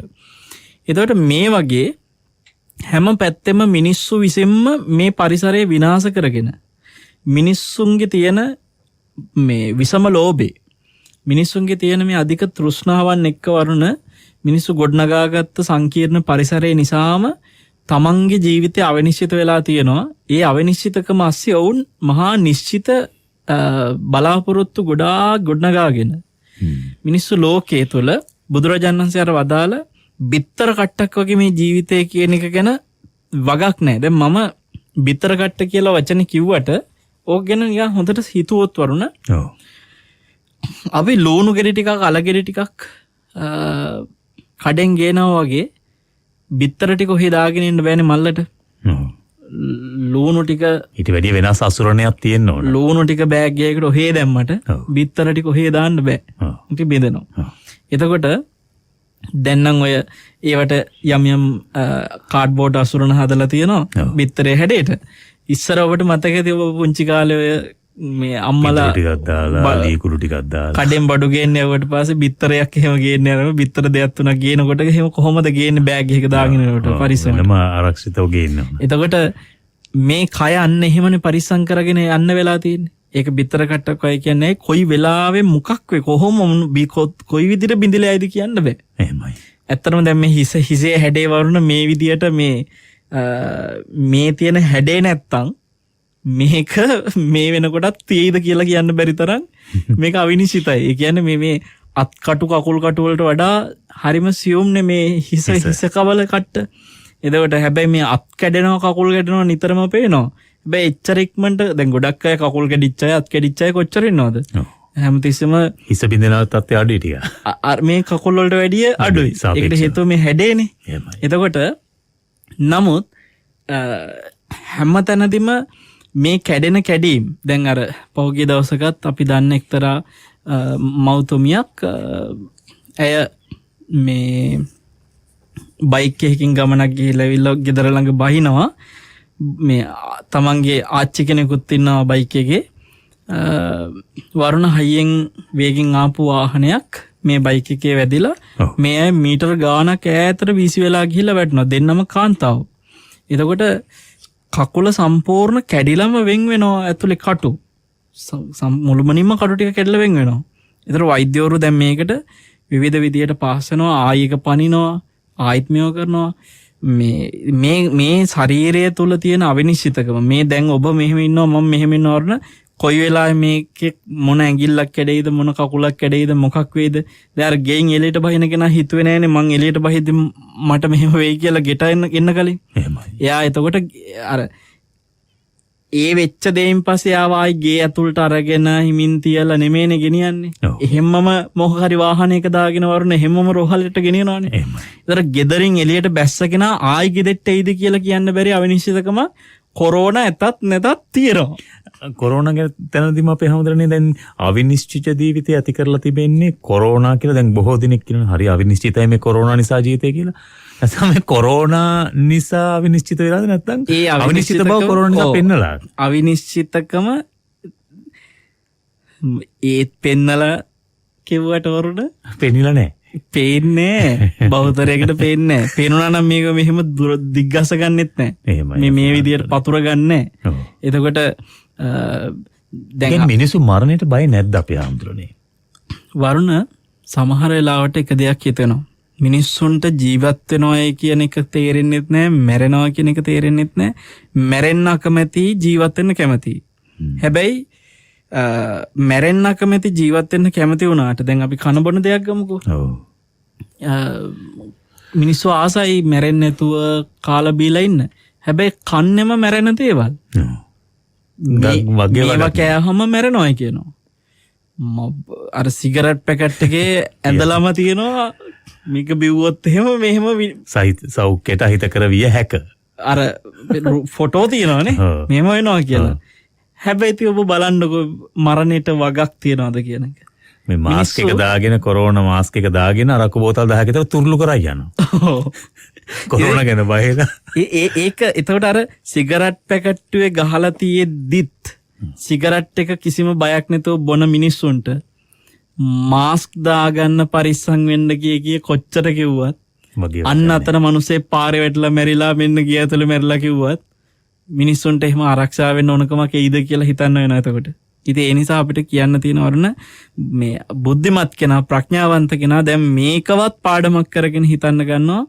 දැන් මේක අවසානික නම් ජීවිතේ එහෙනම් ඉතින් කමන්නේ කියලා හරි මොන දෙමු. මීට බරපතල දේවල් ආවොත් අපි කොහොමද කියන්නේ? ඉතින් අවිනිශ්චිතකම කොරෝනා හින්දා හැදුනා නෙමෙයි ඔබ හොඳ කතාවක් කිව්වේ. කොරෝනා අවිනිශ්චිතකම පෙන්වලා දෙන්න ඇවිල්ලා තියෙනවා. මේ අවිනිශ්චිතකම උපන්දා ඉඳලා කොටින්ම මව් කුසේ බැසගත්ත තැන ඉඳලා මව් කුසෙන් බිහි වෙන්න පුළුවන් වෙයිද නැද්ද කියලා අවිනිශ්චිතයිනේ. එහෙමයි. මව් කුස ඇතුළට පිරිසිඳගත්ත කලලේ මව් කුසින් බිහි වෙන එක විශ්වාසයක් නැහැ. අවිනිශ්චිතයි. එහෙමයි. කොයි වෙලාවෙ මව් කුස තුළ මේ දරුවා මේ අයද කියන්න දන්නේ. ඒ කියන්නේ ලෝකෙම හිතන් හිටියේ අපි ඕනම දෙයක් දන්නවා අපිට ඕන දෙයක් කළ හැකියි කියලා. ඒක කොරෝනා පෙන්නුවා එතකොට. මහා ලොකු රටවල් වලට හොඳ පාඩමක් උගන්වලා තියෙනවා. ඉතින් ඇත්තටම බුදුරජාණන් වහන්සේ වදාලා අර බිත්තර කට්ටේ උපමාවම ඔලුවට ගන්න තමයි දැන් තියෙන්නේ. උන්වහන්සේ වදාලා නම් මේ දෙයක් ඒක ඇත්තමයි. අපි මේකේ දැන් එහෙමයි අවිනිශ්චිතයි එකක ඉන්න නෙමෙයිනේ දැන් කියලා තියෙන්නේ. කරන්න දෙයක් කිව්වා. එහෙමයි සර්. ඒ කරන්න කිව්ව දේ කරන්න අපිට දැන් මේක හොඳ පාඩමක් කරගන්න ඕනේ. ඒ වගේම සමහරු අපි දැන් ඔය මට මතකයි අපේ බද්දිය හාමුදුරුවොත් වාර ගානකදී කිව්වා මේ මම ඇත්තටම මෑත කාලේ ස්වාමීන් වහන්සේලාගෙන් වරුණ මේ කොරෝනා දෙවනි රැල්ල එන්න කලින් මේ දෙවනි රැල්ලට මෝන දෙන්න. ඒ කියන්නේ මිනිස්සු මාස්ක් එක දාන්න කියන එක අමතක අතහැරලා දැම්මනේ. අතෝ දන්න කියලා කිව්වට ඊට පස්සේ අර මේ වතුර සමහර තැන්වල නැහැ. සිංක් එක හයි කරලා තියෙන වතුර නැහැ. සමහරවිට වතුර තියෙනවා සබන් නැහැ. අර හෙල්මට් එකේ කතාව වගේ තමයි. ඔව්. පොලිසියට බයිට දානවා වගේ. මාස්ක් එක අර බෙල්ලට දාලා එහෙම සාක්කුවටම දාගත්තා. මාස්ක් එක ඇත්තෙම නැහැ. එතෙන්ටම ගියානේ. හැබැයි මට මේ ඔය මිනිස්සු ඔයක අමතකම කරපු කාලේ වරුණ මාවරලේ බද්දේ ස්වාමීන් වහන්සේ ගොඩක් තැන්වලදී මුණ ගැහුණා. බොහෝ පින්කම් වලදී මුණ ගැහුණා. එක අවස්ථාවක මට මතකයි ස්වාමීන් වහන්සේලා 100ක් නමක් විතර වැඩ ඉන්න මේ බොහොම දානපොළ ලංකාවේ සුවිශේෂ පිරිසක් ඉන්න තැනක මේ බලයක් ඇති සුවිශේෂ පිරිසක් ඉන්න තැනක මේ රටේ සුවිශේෂම හාමුදුරුවරු ප්‍රබල නායක හාමුදුරුවරු ප්‍රසිද්ධ දේශකයන් වහන්සේලා මහානායක අනුනායක හාමුදුරුවරු විවිධ මේ රටේ තියෙන වගකිව යුතු මේ පූජනීය ස්ථානවල නායක හාමුදුරුවරු මේ වගේ ගොඩාක් සංඝ පිරිස 100ක් නමක් විතර පිරීලා වැඩ ඉන්න තැනක මම දැක්කවරුණ එකම හාමුදුරුවෝයි මාස්ක් එකක් දාලා හිටියේ. ඒ කියන්නේ දාන වන්දන වෙලේ විතරයි ඉවත් කරලා තිබුණේ. ආයිත් අර භුක්තානුමෝදනා පුණ්‍යානුමෝදනා කරන වෙලාවල වල එකම ස්වාමීන් වහන්සේ නමක් විතරක් මාස්ක් එක දාලා ඉන්නවා. මම එදා ඒක මට සුවිශේෂ විදිහට තේරුණා. ඒ වෙලාව වෙනකොටත් මේ රටේ ආයිත් කොරෝනා නෑ වගේ තමයි හිතන් හිටියේ. ඔව්. එතන දාන බෙදන්න හිටපු අය අතරේ රටේ වගකීම් දරන පුද්ගලයෝ හිටියා. ඒ අයවත් දාලා හිටියේ නෑ මාස්ක් එක. කවුරුත් දාලා හිටියේ නෑ. අර හාමුදුරුවෝ විතරයි දාලා හිටියේ. ඒ කියන්නේ ඒ හාමුදුරුවෝ නොවන්නට එතන කොරෝනා කියලා එකක් තිබ්බද කියලාවත් මතකයක් නැති වෙනවා. අර හාමුදුරුවන්ගේ මාස්ක් එකකින්ද කොරෝනා කියලා එකක් රටේ තිබ්බා කියලා විතරක් මතක් වුණා. ඒ තැනට එහෙම කටයුතු කරපු හාමුදුරු කෙනෙක් තමයි මාවර්ලේ බද්දේ හාමුදුරුවෝ. සහ දැන් ඕකේ හරි අපූර්ව දේශනාංශ දැන් එහෙම යම් පිරිසක් බහුතරයක් නොකරන දෙයක් යම් කෙනෙක් කළොත් එහෙම අනිත් පැත්තට කියන අවස්ථාවයි තියෙන්නේ. ඔව් දැන් උන්වහන්සේක දානකොට සමහර හාමුදුරුවෝ මගේ ළඟම මට ඇහිලා තියෙනවා. දැන් ඉවරයි එහෙම ඕක දැන් දාලා වැඩක් නැහැ කියන තැනට. ඒතර මම දැක්ක පහුගිය දවස්වල උන්වහන්සේ මේ පොලිසියට යනවා ගිහින් තියෙනවා මේ ඇඳිරි නීති බලපත්‍රයක් කරගන්න. ඉතින් යනකොට උන්වහන්සේ බලවලු පාරේ හැමතැනම වාහන. මිනිස්සු සාමාන්‍ය විදිහට හැමතැනම යනවා. ඒතර මේ බස්නාහිර පළාත තුළ ඇඳිරි නීති දාලා තියෙනවා. හැබැයි මිනිස්සු ඇඳිරි නීතිය නෑ වගේනේ කියලා උන්වහන්සේට දැනලා. ඉතින් උන්වහන්සේ ඇඳිරි නීති බලපත්‍රය ගන්න පොලිසියට ගියා කියන කේදීම තේරෙනවා. මට තව එක හාමුදුරු කෙනෙක් ඒත් ප්‍රසිද්ධ සායනස් නම. උන්වහන්සේ මට කියනවා මේ දවසක් තැනක හම්බෙලා මේ ගෞතම හාමුදුරුවෝ මම මේ පොඩි වැඩක් කරගන්න ගියා ගම්පහ පැත්තට කිව්වා. මේ ලයිසන් එක තියෙන හින්දා ගියා කිව්වා. මම මොන ලයිසන් එකද කියලා.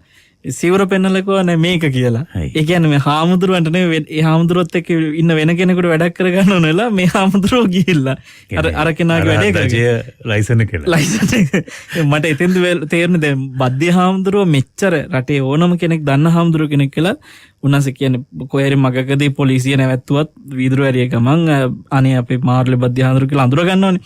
ඒත් උන්වහන්සේ පොලිසියට යනවා ඇඳිරි නීති බලපත්‍රයක් ඉල්ල ගන්න.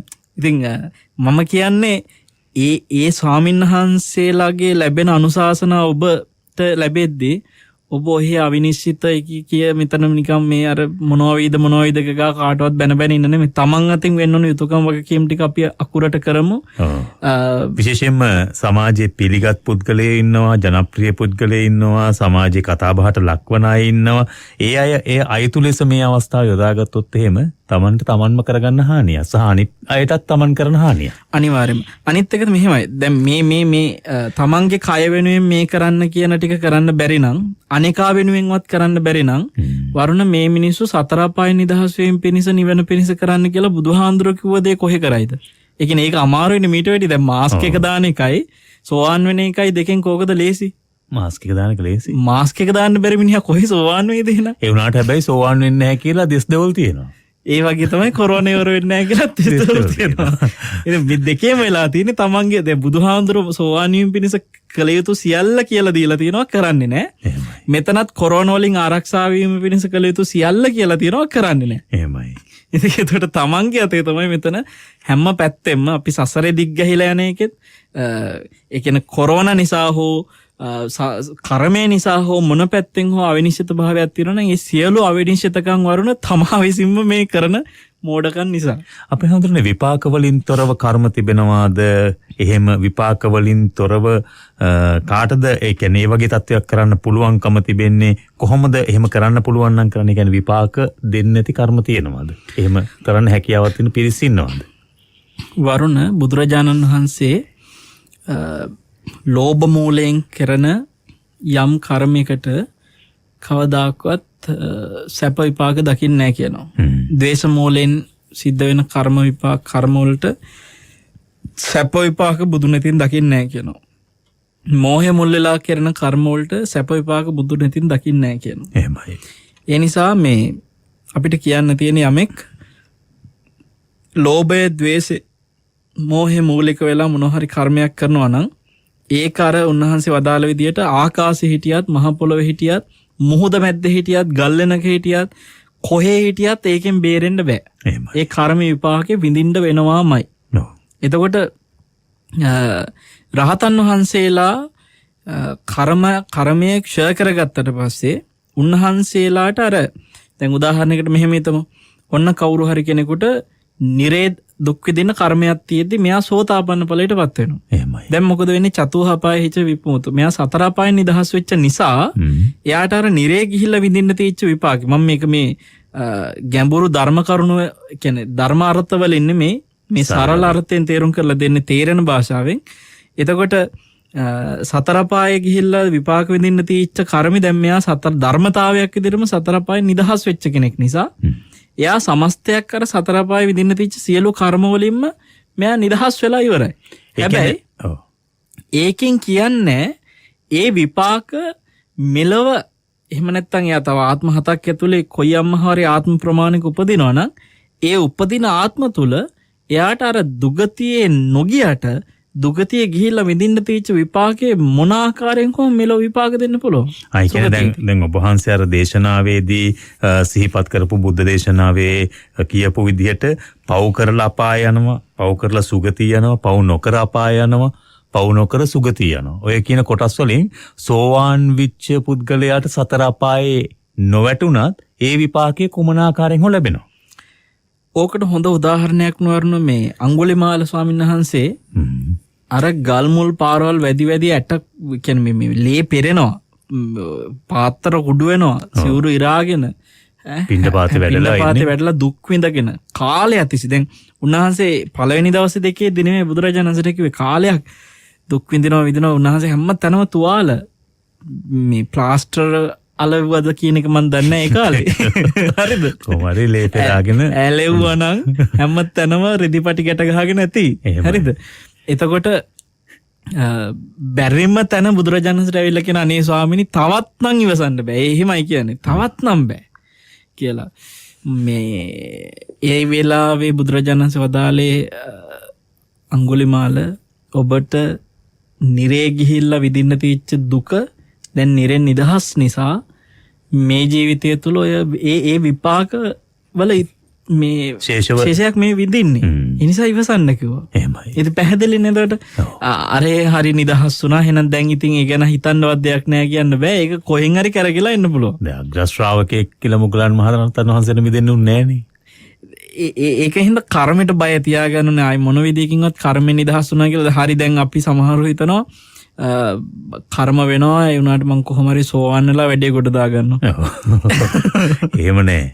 සෝවාන් වුණා කියලා එයා කර්මෙන් බේරිලා නෑ. එයා කොයි වෙලාවෙ හරි මේ විපාකේ මේ ජීවිතේ හෝ ඊළඟ ජීවිතයක හෝ එයාට මේ විපාකේ කරකිලා එන්න පුළුවන් මේ සුගතියක උනත්. එතකොට දැන් අපි කර්මය කියලා කියන්නේ කරන දේද නැත්නම් කරපු දේ දෙකේම විපාකෙන් දැන් අපි කරන දේ හරි ගැස්සුවට වැඩක් නැහැ. ඔබ වහන්සේ දැන් ඔය පහදලා දෙන විදිහට කර්මය කරන දෙයක් නම් විපාකය අපිට එනවනේ. ඒක හොඳ දේ නම් හොඳ විපාක එන්න පුළුවන්, නරක දේ නම් නරක විපාක එන්න පුළුවන්. හැබැයි කර්මය අපි ඒතකොට අමතක කරලා තිබෙන්නේ කරපු දේ කියන එක නේද අපි හඳුනන්නේ. ඒ කියන්නේ අපි අතීත භවයක හෝ කරපු දෙයට නරක දෙයක් කරපු නිසා නරක විපාකයක් මේ එනවා ඇත්තේ නේද? එතකොට අපිට අනාගතය පිළිබඳ හිතන්නත් වෙන්නේ එහෙම. අපි අනාගතේ අපේ හොඳ වේවි කියලා අපිට පූර්ව නිගමනයකට එන්නත් බෑ. ඒ වගේම අනිත් පැත්තට හිතන්නත් බෑ. දැන් පූර්ව නිගමන කොච්චර අවිනිශ්චිතයිද කියලා තේරෙන්නේ. දැන් අර අපි උදාහරණයට ගත්ත බික්කුණිය බලන්න අකුරු දෙකයි. අකුරු දෙකක් නිසා මේ බික්කුණිය ආත්ම කීයක් ඒ කියන්නේ පිරිනිවෙන ආත්මේ දක්වාම දුක් විඳා. 499. ඕ 499 කිව්වේ මේ අම්බපාලි ආත්මේ නැතුව. අම්බපාලි ආත්මිත එක 500යි. නිරෙත් එක 501යි. එතකොට දැන් නිරේක දුක් විඳින්න බලපෑවා මේ අකුරු දෙක. ඊට පස්සේ ආත්ම ගානක් මේ නගර සෝබිනිය වෙවි සමාජ නින්දා පහස ලැබුවා. බලන්නකෝ ඔබ නගර සෝබිනියකට අඩුතරමේ හරියට දරුවෙක් සෙනෙහසින් හුරතල් කරලා සමාජයේ ආදරණීය අම්මා කෙනෙක් බවට පත් වෙන්න තියෙන වාසනාවක් තියනවාද? එතකොට අර බික්කුණී ආත්මෙන් පස්සේ පිරිනිවෙන කම්ම යහපත් පෞල් ජීවිතයක් ගත කරන්න ලැබිච්ච සුවදායි ගිහි ජීවිතයක්වත් ලැබුණේ නැහැ කවදාවත්. එහෙමයි. ඒ තරම් දුක්ඛිතුණා අර අකුරු දෙකක් නිසා. එහෙමයි. වරුණ අකුරු දෙකක් පිට කරද්දි මොවින් එච්චරට ඒක ප්‍රබල වෙන්න පුළුවන් කියන්නේ ඔබ නිකන් හිතලා බලන්න මේ සසරේ අවිනිශ්චිත ස්වභාවය අපේ පිටිපස්සේ ඔය වගේ මොනවද ඇද්ද? අපේ ජීවිතවල මොනවා ඇද්ද පිටිපස්සේ? එහෙමයි. එතකොට දැන් මේකේ මේ ජීවිතය විතරක් නෙමෙයිනේ. දැන් කෙනෙකුට ඕවා සමහරට අර බික්කුණියට උනත් ජීවිතය අතහැරන මොහොතේ අමතකත් වෙලා තියෙන්නේ නැති මං අර එදා මෙහෙම වචන දෙකක් කිව්වා කියන එක. එහෙමයි. සමහරුන්ට එහෙම අමතක වුණත් මේක කැරකිලා එනවා. මං කියන්නේ මේ ජීවිතේම දෙයක් නෙමෙයි. අතීතාත්මික දෙයක් වුණත් වරුණ මේ මොහොතේ කරන සියලු කුසලයන් යටපත් කරලා මතුවෙන්න බරපතල බලපාන්න පුළුවන්. ඒ කියන්නේ අපිට මේ භවය නෙමෙයි පෙර භවය ගැන නෙමෙයි ඊටත් එහා හිතන්න ඕනේ එතකොට. එහෙම වෙන්න විපාකේ කොයි වෙලාවෙයිද දන්නේ නැහැ. ඉතින් ඒකින්ද මෙතන ඇත්තටම අතීතේද අනාගතේද අදාළ නැහැ. මේ මොහොතේ කර්මය තුල අපේ ජීවිතයේ අවිනිශ්චිතකම සසරේ භයානකකමක් තියෙනවා. අපිට සැබෑ රැකවරණය කොතරද අපේ ස්වාමීන් වහන්සේ? ධර්මයේ හැසිරෙන කෙනාට ධර්මයෙන් රැකවරණය තියෙනවායි කියලා කියනවනේ.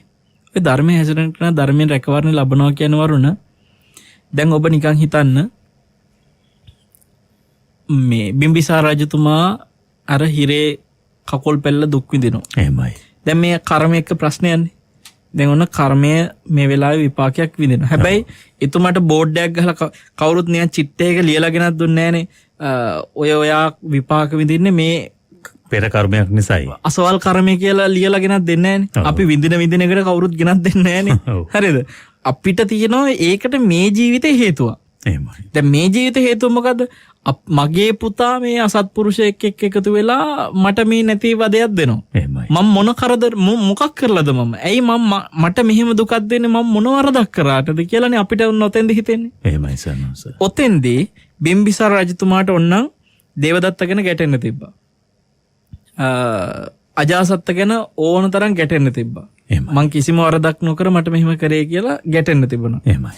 එතකොට වරුණ ඔය ගැටීම ඇති වෙනකොට හොඳට හිතන්න එතුමාට තීරණයක් තියෙනවා ධර්මයේ හැසිරෙනවද නැද්ද කියන එක. ඔව්. ධර්මයේ දැන් ජේල් එකේ ඉන්නේ. මේ හිරගේ ඇතුලේ ධර්මයේ හැසිරෙනවද නැද්ද කියන එකට තීරණයක් තියෙනවා. ඔව්. මෙතුමා අජාසත්ත කියන තමන්ගේ දරුවා ගැන ගැටි හිටියානම් ධර්මයේ හැසිරීමක් නැහැ. ද්වේෂයෙන් තමයි ඉන්නේ. දැන් එතුමා මොකද කරේ? ධර්මයේ හැසිරුණා. ඒ කියන්නේ එතුමා මේක අතීතේ මොකක් හරි මේ කර්ම විපාකයක් ගෙවන්න කියලා අනිත් පැත්තට බෝලේ පාස් කරන්න නැතුව තමන්ගේ පැත්තට මේක දාගෙන බලාගත්තා මේ විපාකෙ මට විඳින්න වෙනවා මේ කවුරුත් නිසා නෙමෙයි මේ අවිද්‍යාව නිසා මේ ඉපදීම නිසා කිය බැලුවා. දැන් ඔන්න ඒ බැලපු තැන එතුමට මොකද උනේ? ජීවිතේ ඔන්න ධර්මයේ හැසිරීමක් හිරගේ ඇතුළෙම කරන්න පුළුවන් වුණා. මරුණා හැබැයි. දැන් සමහරව ඉතින් ඉන්න වර්තමානයේ ධර්මයේ හැසිරෙනවා කියන එක එතුමා එතන හොඳට ගැටීම නැතුව මෛත්‍රියෙන් හිටියානම් ඒ මෛත්‍රිය ආනිසංස විදියට එතුමව බේරගනි. නිදහස් වෙයි. අජාසත්තටම හිතේ නිදහස් කරන්න. එක්ක මැරෙන එකක් නැහැ. එතුමා කොහොම හරි ගැලවෙයි කොහොම හරි. එහෙම තමයි අදායි ධර්මයේ හැසිරෙන එකට ධර්මයේ විසින් රකින්නයි කියලා හිතන් ඉන්නේ. ඔව්. නමුත් දැන් සමහර විට ඒකේ සත්‍යතාවය එහෙමම නම් ඔබ වහන්සේ ඔය මිනිස්සු හිතන් ඉන්න විදිය කියනවා නම් අජාසත් බිම්බිසාර රජුව මැරෙන්න ඉස්සෙල්ලා එතෙන් එන්න ඕන. ඔව්. මේ සෝවාන් වෙලා හිටපු කෙනෙක් මොකටද අර වගේ කකුල් පල්ලා කණ්ඩ දෙන්නේ නැතුව ඉරේ දාන්නේ? කෝ ධර්මයේ හැසිරිච්ච කෙනා සෝවාන් උත්තලා ධර්මයේ හැසිරිච්ච කෙනා ධර්මයෙන් රැකලා නැහැනේ කියයිනේ. එහෙමනේ දැන් අජාසත් තේරුම් අරගෙන දුවගෙනත් ආවනේ. ඔව්. එතකොටත් බිම්බිසාර රජුරෝ මේ තමන්ගේ ජීවිතය අත්හැරලා ගිහිල්ලා. වරුණ ධර්මයේ විසින්ම රක්කා කියන්නේ එහෙනම් මොකද්ද?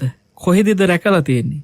එතුමා හොඳ ආත්මික උපන්න සුගතියක ජනවසභ කියන දිව්‍ය පුත්‍රයෙක් වෙලා. එහෙමයි. මහා බල සම්පන්න දෙවියෙක්. එහෙමයි. එතකොට දැන් අපි හිතමු එතුමා සෝවාන් වෙලා හිටියේ නෑ කියලා නිකන් හිතමු. දැන් මේ සෝතාපන්න උත්තමේ අපි කියන්නේ සෝවාන් නොවුණු කෙනෙක්ට ඕකුණා කියමුකෝ. ඒත් අර වගේ ගැටෙන්නේ නැතුව හිටියානම් ධර්මයේ හැසිරුණා නම් විපාකයේ පිණිස සුගතියක උපදිනවා. එහෙනම් ධර්මයේ හැසිරෙච්ච කෙනාට ධර්මයෙන් රැකවරණ සැලසෙනවා කියන්නේ ඕකයි. මෙයා එතනදී මැරෙයි. මැරෙන්නේ නැහැ නෙමෙයි. ඒක කර්මනේ. ඒ කර්මෙ ගෙවයි. හැබැයි ඒ කර්මෙ ගෙවන තැන ධර්මයේ හැසිරිච්ච එකට විපාක විදියට සුගතියක උපදින ඔන්න ධර්මයෙන් රකිනවා. ධර්මයේ රැක්ක කියන්නේ සුගතියක උපදිනවා. එයා කරන දේ අනාගතේට හේතු වෙනවා. හේතු වෙනවා. ඒකින්ද මේ වෙලාවේ කර්ම විපාකයක් අවිනිශ්චිතව මොනවා හරි කරකිලා ඇවිල්ලා විපාකයක් අපි විඳි. ඒක කර්මයනේ දැන් විපාකනේ. මේ විපාකයේ විදිද්දී අපි මෙතන ධර්මයේ හැසිරෙන්න ඕන කියන එකයි කියන්නේ. මේ මොහොතේ ධර්මයේ හැසිරෙන එකට රැකවරණ හැටියට මෙතන මැරෙනවා නම් මැරෙයි, කොරෝනා හැදෙනවා හැදේ, ඕන දෙයක් වේ අවිනිශ්චිත කියන එක විපාකෙ විදි. හැබැයි මේ හැසිරෙන ධර්මයේ හැසිරෙල්ලට රැකවරණ විදිහට සුගතියක උපදිනවා. අන්නේ රැකවරණය හිමි වෙන්නේ නැහැ. එහෙමයි. ඉතින් ඒකෙන්ද මොන කර්ම විපාක ගෙව්වත් අසාධාරණ සමාජයේ අසාධාරණයට ලක් වෙලා අපි කර්ම විපාක ගෙව්වත් හිත මුලා කරගන්න හොඳ. ධර්මයේ තුල හිත පවත්වා ගන්න ඕනේ කියන එකයි ඒකේ තේරුම. ඉතින් අපි කොච්චර දේවල් කියනවද නේද? සාමාන්‍යයෙන් අපි කියනවා මෙච්චර හොඳට ඉන්න අපිටමනේ මේ වගේ දේවල් වෙන්නේ කියලා. අන්තිමට අපි අපාය වැටෙන්නේ වචනේම හේතු කරගන්නවා. සමහරලාට අපි හඳුනන දැන් ඔය වගේ ඉතින් මට වරුණ මේ ඔය මොකොත් ඕනේ වැඩි දුර දුවන්න ඕනේ. ඔය අජාසත් බිම්බිසාර රජතුමාට වෙච්ච සිද්ධිය වගේ සිදුවීමක් මම මගේ ජීවිතේ හරිය මං චූටි කාලේ ඉඳලා දවසක මගේ ජීවිත කතා පොතක ලියන දවසක් ආවොත් එහෙම මට ලියන්න ගොඩක් දේ තියෙනවා. මම පුංචි කාලේ ඇත්තටම මගේ අම්මයි තාත්තයි වෙනම හිටියේ. මං මේ සිත්නෙත් අසපුවේදීම කියලා තියෙනවා මගේ ආච්චි ගැන. ගොඩක් මාදරේ ආච්චිට කියලා. ඒ තාත්තගේ අම්මට. මම දන්න පෞද්ගලිකව වහන්සේ ඒව බලන්න නිතර ගිය අවස්ථාවන්. එතකොට මේ වරුණ අද රටේ ඕන තරම් මුණ ගැහෙන අම්මාගේ වයසේ තාත්තගේ වයසේ අය ඒ වැඩිහිටිය ඇත්තෝ හම්බෙනකොට මං හැමෝටම අම්මේ තාත්තේ කියලා කතා කරන්නේ. එහෙමයි. හරිද? අම්මගේ වයසේ අයට අම්මා කියනවා, තාත්තගේ වයසට තාත්තා කියනවා. හැබැයි ඔබ කියන්නේ වරුණ මගේ ඇත්තම්ම ඒ කියන්නේ දැන් මේ හැමෝටම අම්මා කියන හින්දා මට ඇත්තම්ම කියන්න වෙන්නේ. මාව බිහි කරපු අම්මා. මාව මුණ ගැහෙන්න කොච්චරවත් යන්නේනවා. හැබැයි ඇය පින්වන්ත නෑ මගේ කටින් අම්මේ කියලා අහගන්න. මගේ තාත්තා පින්වන්ත නෑ මගේ කටින් තාත්තා කියලා අහගන්න. මං ඒගොල්ලන්ට එයා මෙයා කියලා කතා කරන්නේ. මට කටින් පිට වෙන්නේ නෑ වචනේ. ඒගොල්ලෝ ගැන මට සෙනෙහසක් නෑ. ඒකට වෙලා තියෙන්නේ පුංචි කාලේ ඉඳලා ඒ දෙන්නා වෙනම හැදුනේ. ඒ දෙන්නගෙන් වෙන්ව මං හැදුනා. එතකොට ඒ දෙන්නගේ ජීවිතවල මේ ගැටීම් නිසා ඒ දෙන්න වෙන් වෙද්දී මට ආච්චිගේ රැකවරණෙත් එක්ක වැඩියෙන් ඉන්න උනා. නමුත් තාත්තත් ඉන්නවා. හැබැයි තාත්තගෙන් හරියට වද විඳිනවා. මොකද තාත්තා බීමත්කමට ගොඩාක් ඇබ්බැහි වෙලා හිටියා.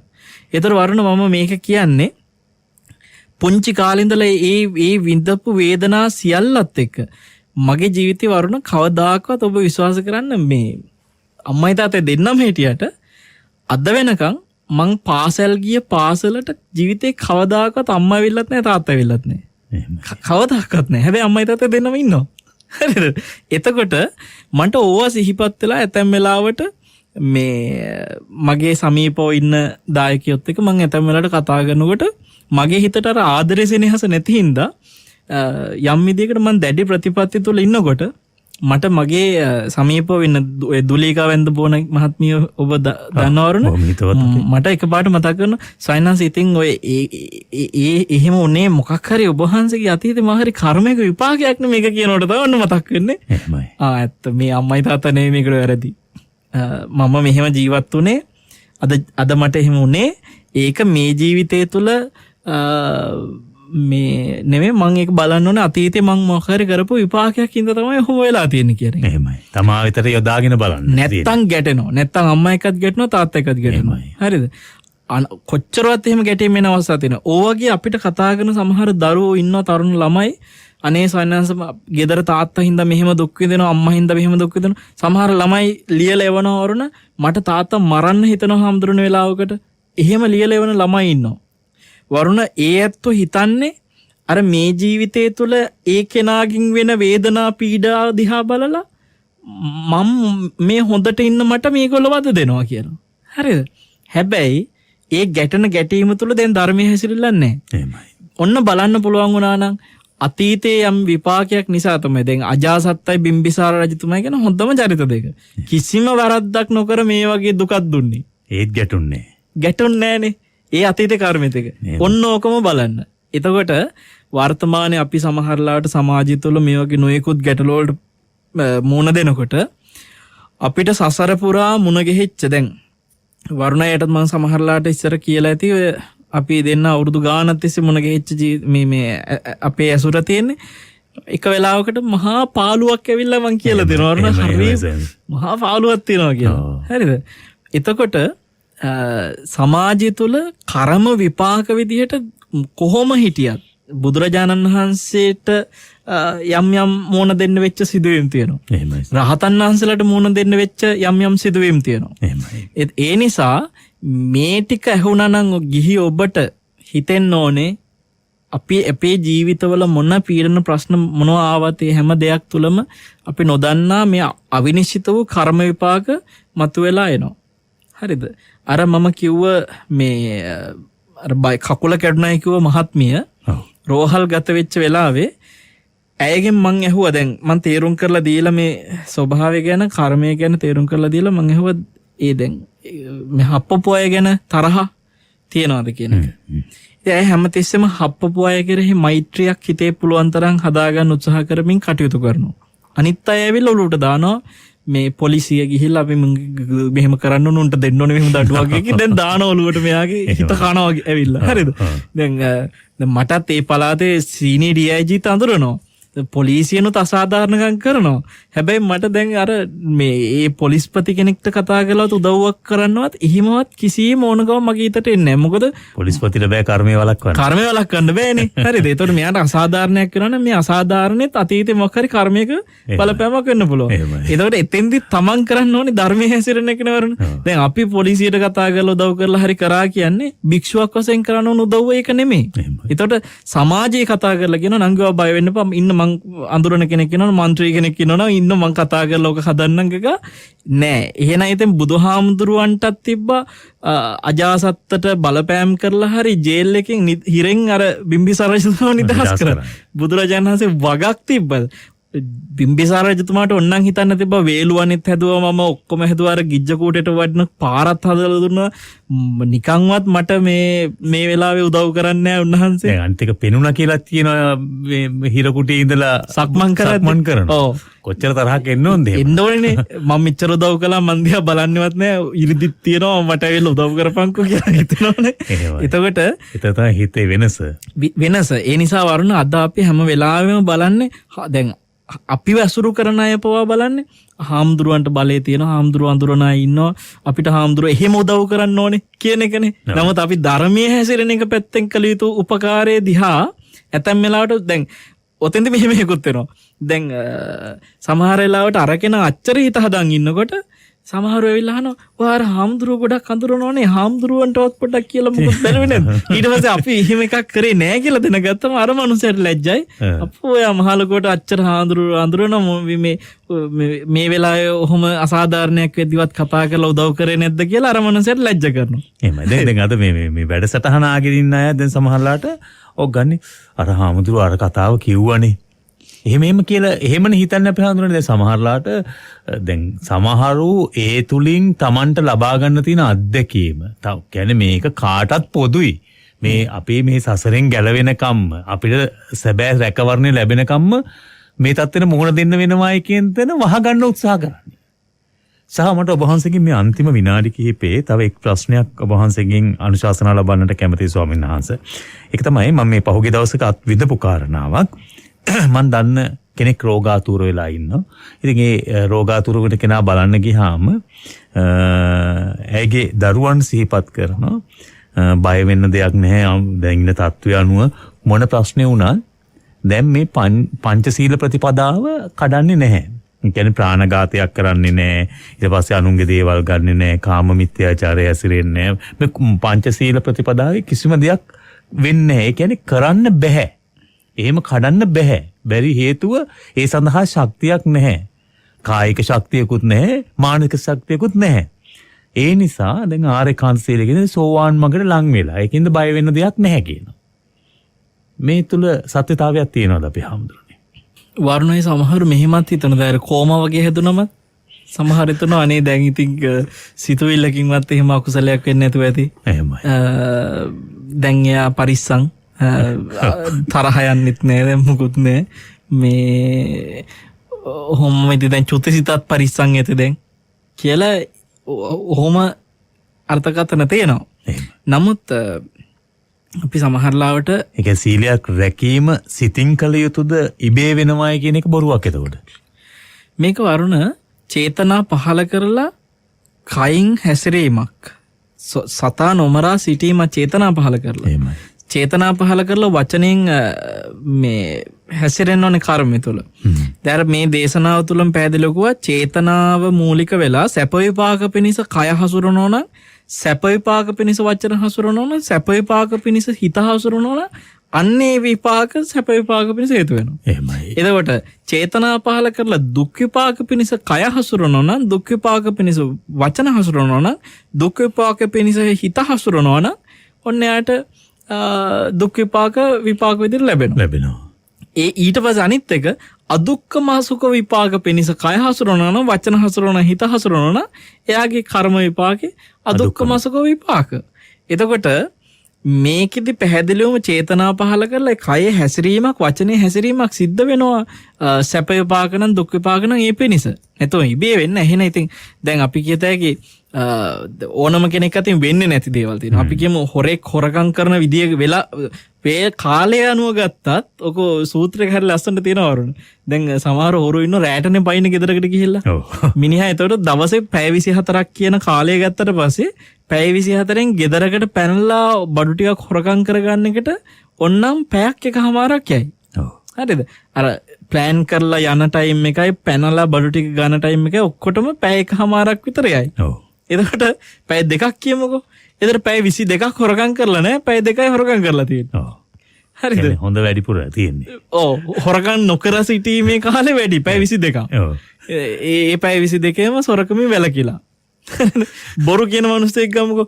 මිනිස්සේ බොරු කිව්වා කියලා වරුණ මේ මිනිස්සයා කට අරින හැම වෙලේම මේ බොරු පිට කර දැන් අපි හිතමු දැන් වාහනෙන් බහැලා මෙතෙන්ට මැදිරියට එනකනොත් මට තියෙනවානේ මේ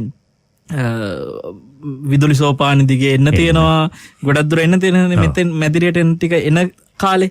ඉතින් ওই කාලය ඇතුළෙත් අපි කතා කරද්දී මේ කියන්නේ විදුලි සෝපානේ තනියෙන් එද්දී පවා කටින් පිට කර ඉන්නෝනේ බොරු කියන මිනිහෙක් නම් මේ තනියෙන් එද්දිත් බොරු කියනවා. හරිද? ඒ වගේ ගත්තොත් ඒ මනුස්සයා කටේ ඔච්චර බොරු නෑනේ. බොරුවක් කියවෙන වෙලාව ගත්තොත් දවසෙම බොරු කියවෙච්ච වචන ටික එකතු කරොත් එහෙනම් පැය භාගිකවත් නෑ මුළු එකතුව. අර කාල වචන ටික. ඒතර එහෙනම් මේ මනුස්සයා පැය 23කුත් පැය භාගයක් තියෙනවා බොරු නොකිය ඉඳීමේ කාලේ. දවසේ. එහෙම ගත්තොත් වරුණ වැරදි කාම සේවනය කරන අය බලන්නකො. ඒත් එහෙමනේ. පොඩි කාලයක් නේ ඔකට වෙන් වෙන්නේ. ඉතින් ඊතුරු කාලෙම වැරදි කාම සේවනයෙන් වැලකිලා ඉන්න කාලේ. වැඩි කාලයක් තියෙනවා. හරි. එහෙනම් ඔක සූත්‍රයක තියෙනවා පැහැදිලිව. එහෙමනම් අර වැඩිපුර තියෙන කාලයට අනුව සැප විපාක තියෙන එයා සුගතිය කියන්නේ අර කෙනා. එහෙම බලව දුක් විපාක විඳිනයි නැති වෙන්න ඕනේ. එහෙමයි. ඒයි හරිම අඩුයි. ඒකින්ද මෙතෙන්දි වරුණ දැන් මේ වයසට ගිහිල්ලා දැන් යාට මේ ඉස්සර නම් යා උන්තරම් වැරදි කාම සේවන කෙරුණා. දැන් නම් ඉතින් යාට නැගිට ගන්න බෑ රෝද පුටුවෙන් ඉන්නේ දැන්. ඒ හින්දා ඉතින් ඔය ප්‍රශ්න නැහැ. දැන් මේ දවස්වල කොරෝනා හින්දා බාර වහලා හින්දා මෙහෙමයි බොන්නෙත් නෑ. දැන් සිල්වත්. ඒ කියන්නේ මේ මිනිහා දැන් බාර වහපු හින්දා සිල්වත්. එහෙම එකක් නෑ. මේ මිනිස්සයා කයින් හැසිරෙන්න බැරි නම් මේ වෙලාවේ බෝතලේ අතට ගන්න අඩුතරමේ හිතින් හරි මේක ගැන තාම අතහැරලා නැතුව. එහෙමයි. ඉන්නවා නම් ඒ මනුස්සයා කොහොමද ඒ සීලය රකින්නයි කියන්නේ? ඒ කියන්නේ සිත කය වචනය වෙන් වශයෙන් ක්‍රියා කරන්න බෑ. සිත ඒකාන්තයෙන් මෙතෙන්ට එන්න එපා වරුණ. ඒ කියන්නේ මම මත් ද්‍රව්‍ය මත් වතුර ගැනීමේ වලකිනවා කියලා සිත තියෙන්න එපා. අන්න එහෙනම් එයා එතනින් එහාට සිල්වත් වෙන්නේ. ඒ සිතට අනුව එයා ගතත් හදා ගන්නවා. හරි. එතකොට තමයි එයා සිල්වත් වෙන්නේ. නැත්නම් බාර් එක වහපු පමණින් සිල්වත් නම් එහෙනම් ඉතින් ලංකාවේ ඔක්කොම බාර් ටික වහපු ගම මුළු ලංකාවම සිල්වත් එක මොහොතේ. එහෙම ඒ නිසා අපි මේ කාරණා කෙරෙහි සැලකිලිමත් වෙමු. දැන් අර හොඳ දේත් එක්ක බලන්නකෝ එකපාරට මිත්‍යා දෘෂ්ටියට වැටෙන හැටි. ඒක තමයි මේ අපේ හිතේ ස්වභාවය. ඒ නිසා මේ ධර්මය ප්‍රගුණ කරන්න ඔබට නැනස පෑදේවි, අවබෝධය ඇති වේවි. ඒ අපට අවශ්‍යම දෙයක්. අපි ඒ සඳහා යමු. ඒ සඳහා අපට ඉඩහසර වෙන් කර දෙමින් අනුශාසනා සිද්ධ කරන අද දවසේ සෙනසුරාදා සිටනේ තසපුව වැඩසටහනට දීර්ඝ කාලයක් තුල මේ වගේ උතුම් වූ දහම් අවවාද අපිට ලං කරන අපේ පූජනීය වල්පොළ ගෞතම ස්වාමින් වහන්සේ, උඩුගම්පල හෙන්ඩි මහර ගම්පහ බවුන් පෙළස නිර්මාතෘන් වහන්සේ ඔබ වහන්සේ කරන්නව මේ උදාරතර සමාජ සත් කටයුත්ත. මොකද මිත්‍යා දෘෂ්ටියට වැටෙන මාර්ගය අහුරාලන්නට තමයි මේ ධර්මයෙන් ඔබ වහන්සේ දේශනා කරන්නේ සහ සම්මාදිට්ඨියට ආපු අයගේ ඒ ප්‍රත්‍යක්ෂ ඥානය වැඩි දියුණු කර ගැනීම තමයි මේ තුලින් සිදු වෙන්නේ. ඒ නිසා ඒ කරන කුසල සම්භාරය ඔබ වහන්සේට නිවීම පිණිසම වේවායි කියා ප්‍රාර්ථනා කරමින් අද සෙනසුරාදා සිටනේ තසපුවෙන් සමුගන්නවා. හැම දිනාටම තෙරුවන් සරණයි.